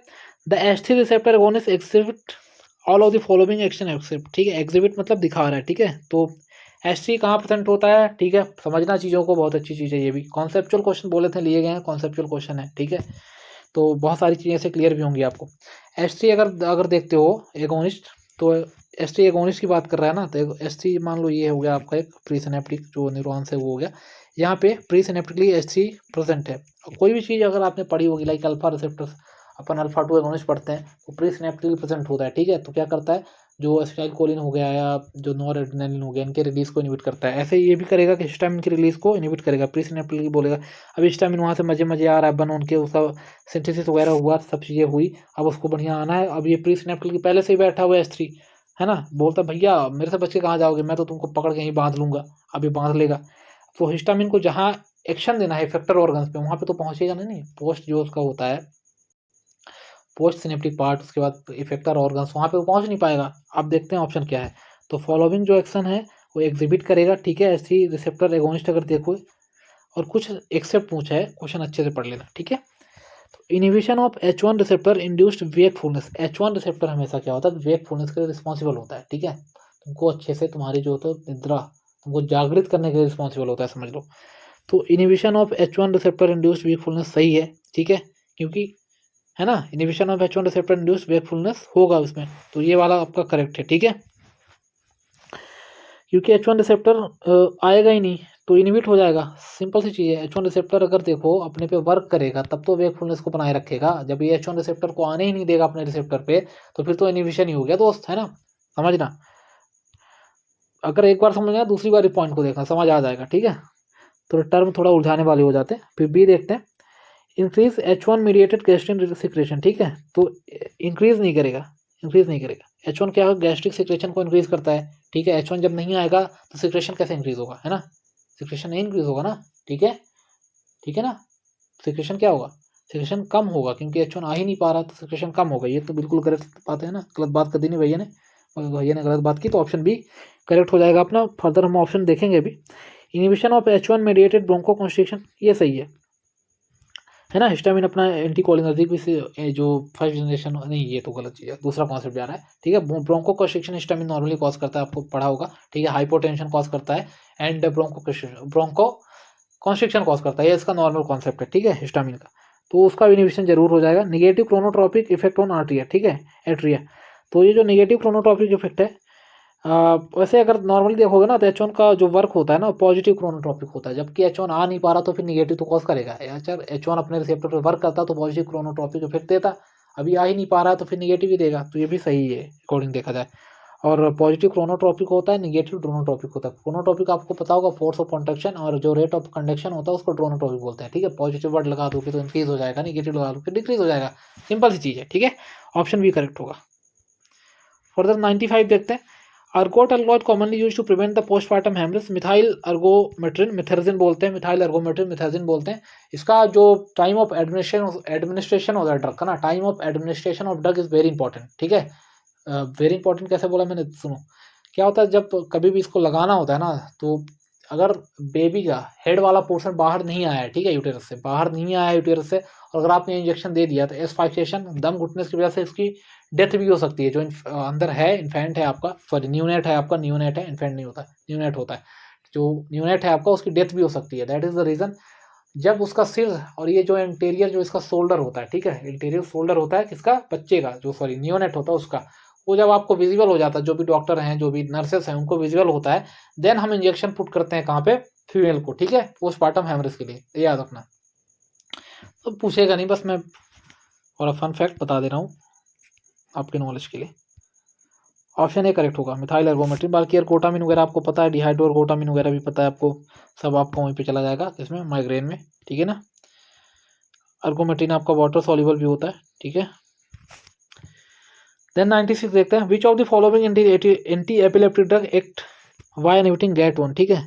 गेट1 एक ट्रांसपोर्टर होता है, जो कि जब गाबा अपना आता है, ठीक है, मेटाबॉलिज्म वगैरह के बाद जो उसका पार्ट होता है, तो गेट ट्रांसपोर्ट करके लेके चला जाता है उसको अपने साथ, ठीक है, भगा ले जाता है।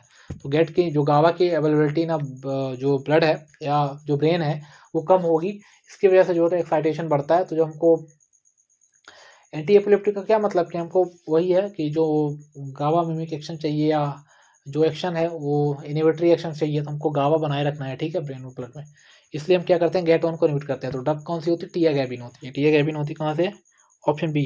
अगर बीगाबैट्रिन का पूछता है तो बीगाबैट्रिन याद रखना कि गाबा ट्रांसअमाइनस को इनिबिट करती है, गाबा ट्रांसअमाइनस को इनिबिट करती है, विजुअल साइड इफेक्ट्स कॉज करती है, सारी चीज़ें बीगाबैट्रिन में होती हैं, ठीक है। लेवेटायरोस्टामोन लाइकोसामाइड अगर पूछता है तो लेवेटायरोस्टामोन आप याद रखना SB2A, ठीक है, सिनेप्टिक वेसिकल्स 2A। SB2A सब प्रोटीन है, CRMP जो होता है कोलैप्सिंग रिस्पॉन्स मीडिएटेड प्रोटीन होता है, CRMP, ये सब पैथोफिजियोलॉजिकली कहीं ना कहीं जो एपिलेप्सी होती है उसके लिए इंपॉर्टेंट होते हैं, ठीक है। तो SB2A प्रोटीन को लेवेटायरोस्टामोन इनहिबिट करता है, ठीक है। SB2A प्रोटीन का वर्क अगर आपसे पूछे तो क्या करता है, एक साइड गावा को होल्ड करके रखता है, उसको मतलब उसको अपने रिसेप्टर पे एक्ट करने से रोकता है, साथ में ग्लूटामेट के रिलीज को मॉड्यूलेट करते रहता है, ठीक है। तो वो अपने रिसेप्टर पे अम्पा रिसेप्टर हो गया, NMDA रिसेप्टर हो गया, यहाँ पे जाके वर्क करता रहता है हमारा ग्लूटामेट, इससे एक्साइटेशन बढ़ता रहेगा। सिंपल सी चीज है ना, ग्लूटामेट एक एक्साइटेटरी न्यूरोट्रांसमीटर है, तो क्या करता रहेगा, बढ़ता रहेगा। और वहाँ पकड़ के रखा है किसको, गावा को उसने पकड़ के रखा है, और गावा अपना एक्शन दे नहीं पा रहा है, तो इसलिए जब हम SB2A प्रोटीन को इनहिबिट कर देंगे तो गावा भी फ्री हो जाएगा, मौज में जाएगा और अपना एक्शन देगा, ठीक है। और हमको जो एक्साइटेशन जो ब्रेन है वहाँ पे एक्साइटेशन ऑफ ब्रेन से छुटकारा मिलेगा, ठीक है। और यूजफुल होगी वो ड्रग हमारे लिए, ठीक है। CRMP का भी सेम मैकेनिज्म है, ठीक है, थोड़ा इधर उधर होता है, ये भी प्रोटीन पैथोफिजियोलॉजिकली इंपॉर्टेंट होता है एपिलेप्सी में, इसके लिए हम इनहिबिट करते हैं, तो ठीक है ना। तो CRMP में आप याद रखना लेकोसामाइड, ठीक है, लेकोसामाइड।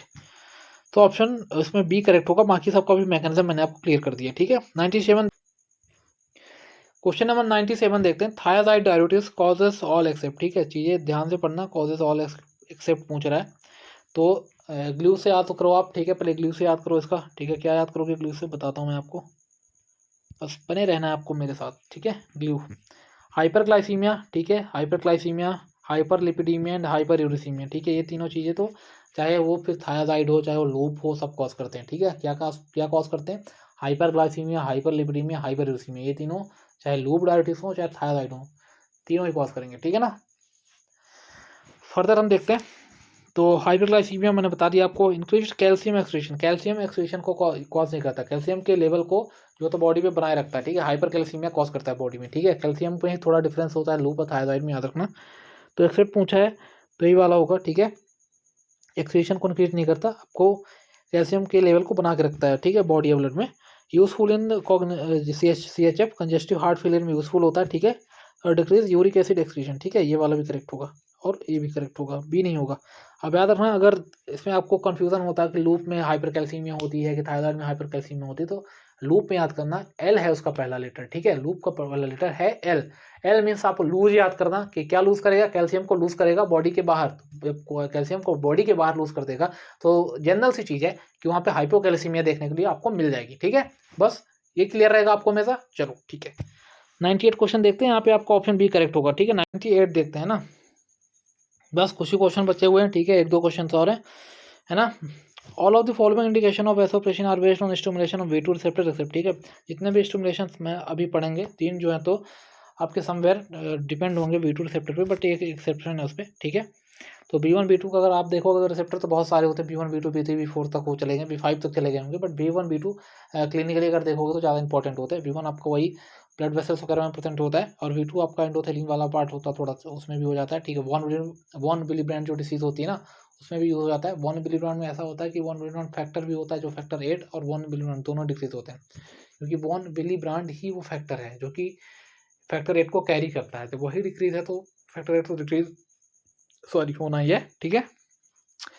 तो सेंट्रल डायबिटीज इंसिपिडस यूज होता है वेट वेटिंग इन चिल्ड्रन, जो वेट वेटिंग मीन्स जो नॉक्चुरनल एनोरेसिस होता है, ठीक है, कि रात में जो है तो कभी कभी आप देखते हो कि जो आपका बेबी होता है या बच्चा होता है वो बेड पे ही जो तो वॉशरूम वगैरह बाथरूम वगैरह कर देता है, ठीक है। तो उस केस में आपको पहले तो अलार्म वगैरह सिस्टम चालू करना चाहिए, कि उसको अलार्म लगा के आप उसकी आदत है हैबिचुअल, उसको हैबिट एक दो कि आपको इतने बजे ये सारी चीज़ें करनी है, तो उसकी आदत पड़ जाती है। बट अगर इससे फिर नहीं हो रहा तो फिर desmopressin is drug of choice work करता है यहाँ पे, ठीक है। वेसोप्रेशन एनालॉग, डेस्मोप्रेशन, टेरलिप्रेशन, ये सारी चीज़ें, ठीक है।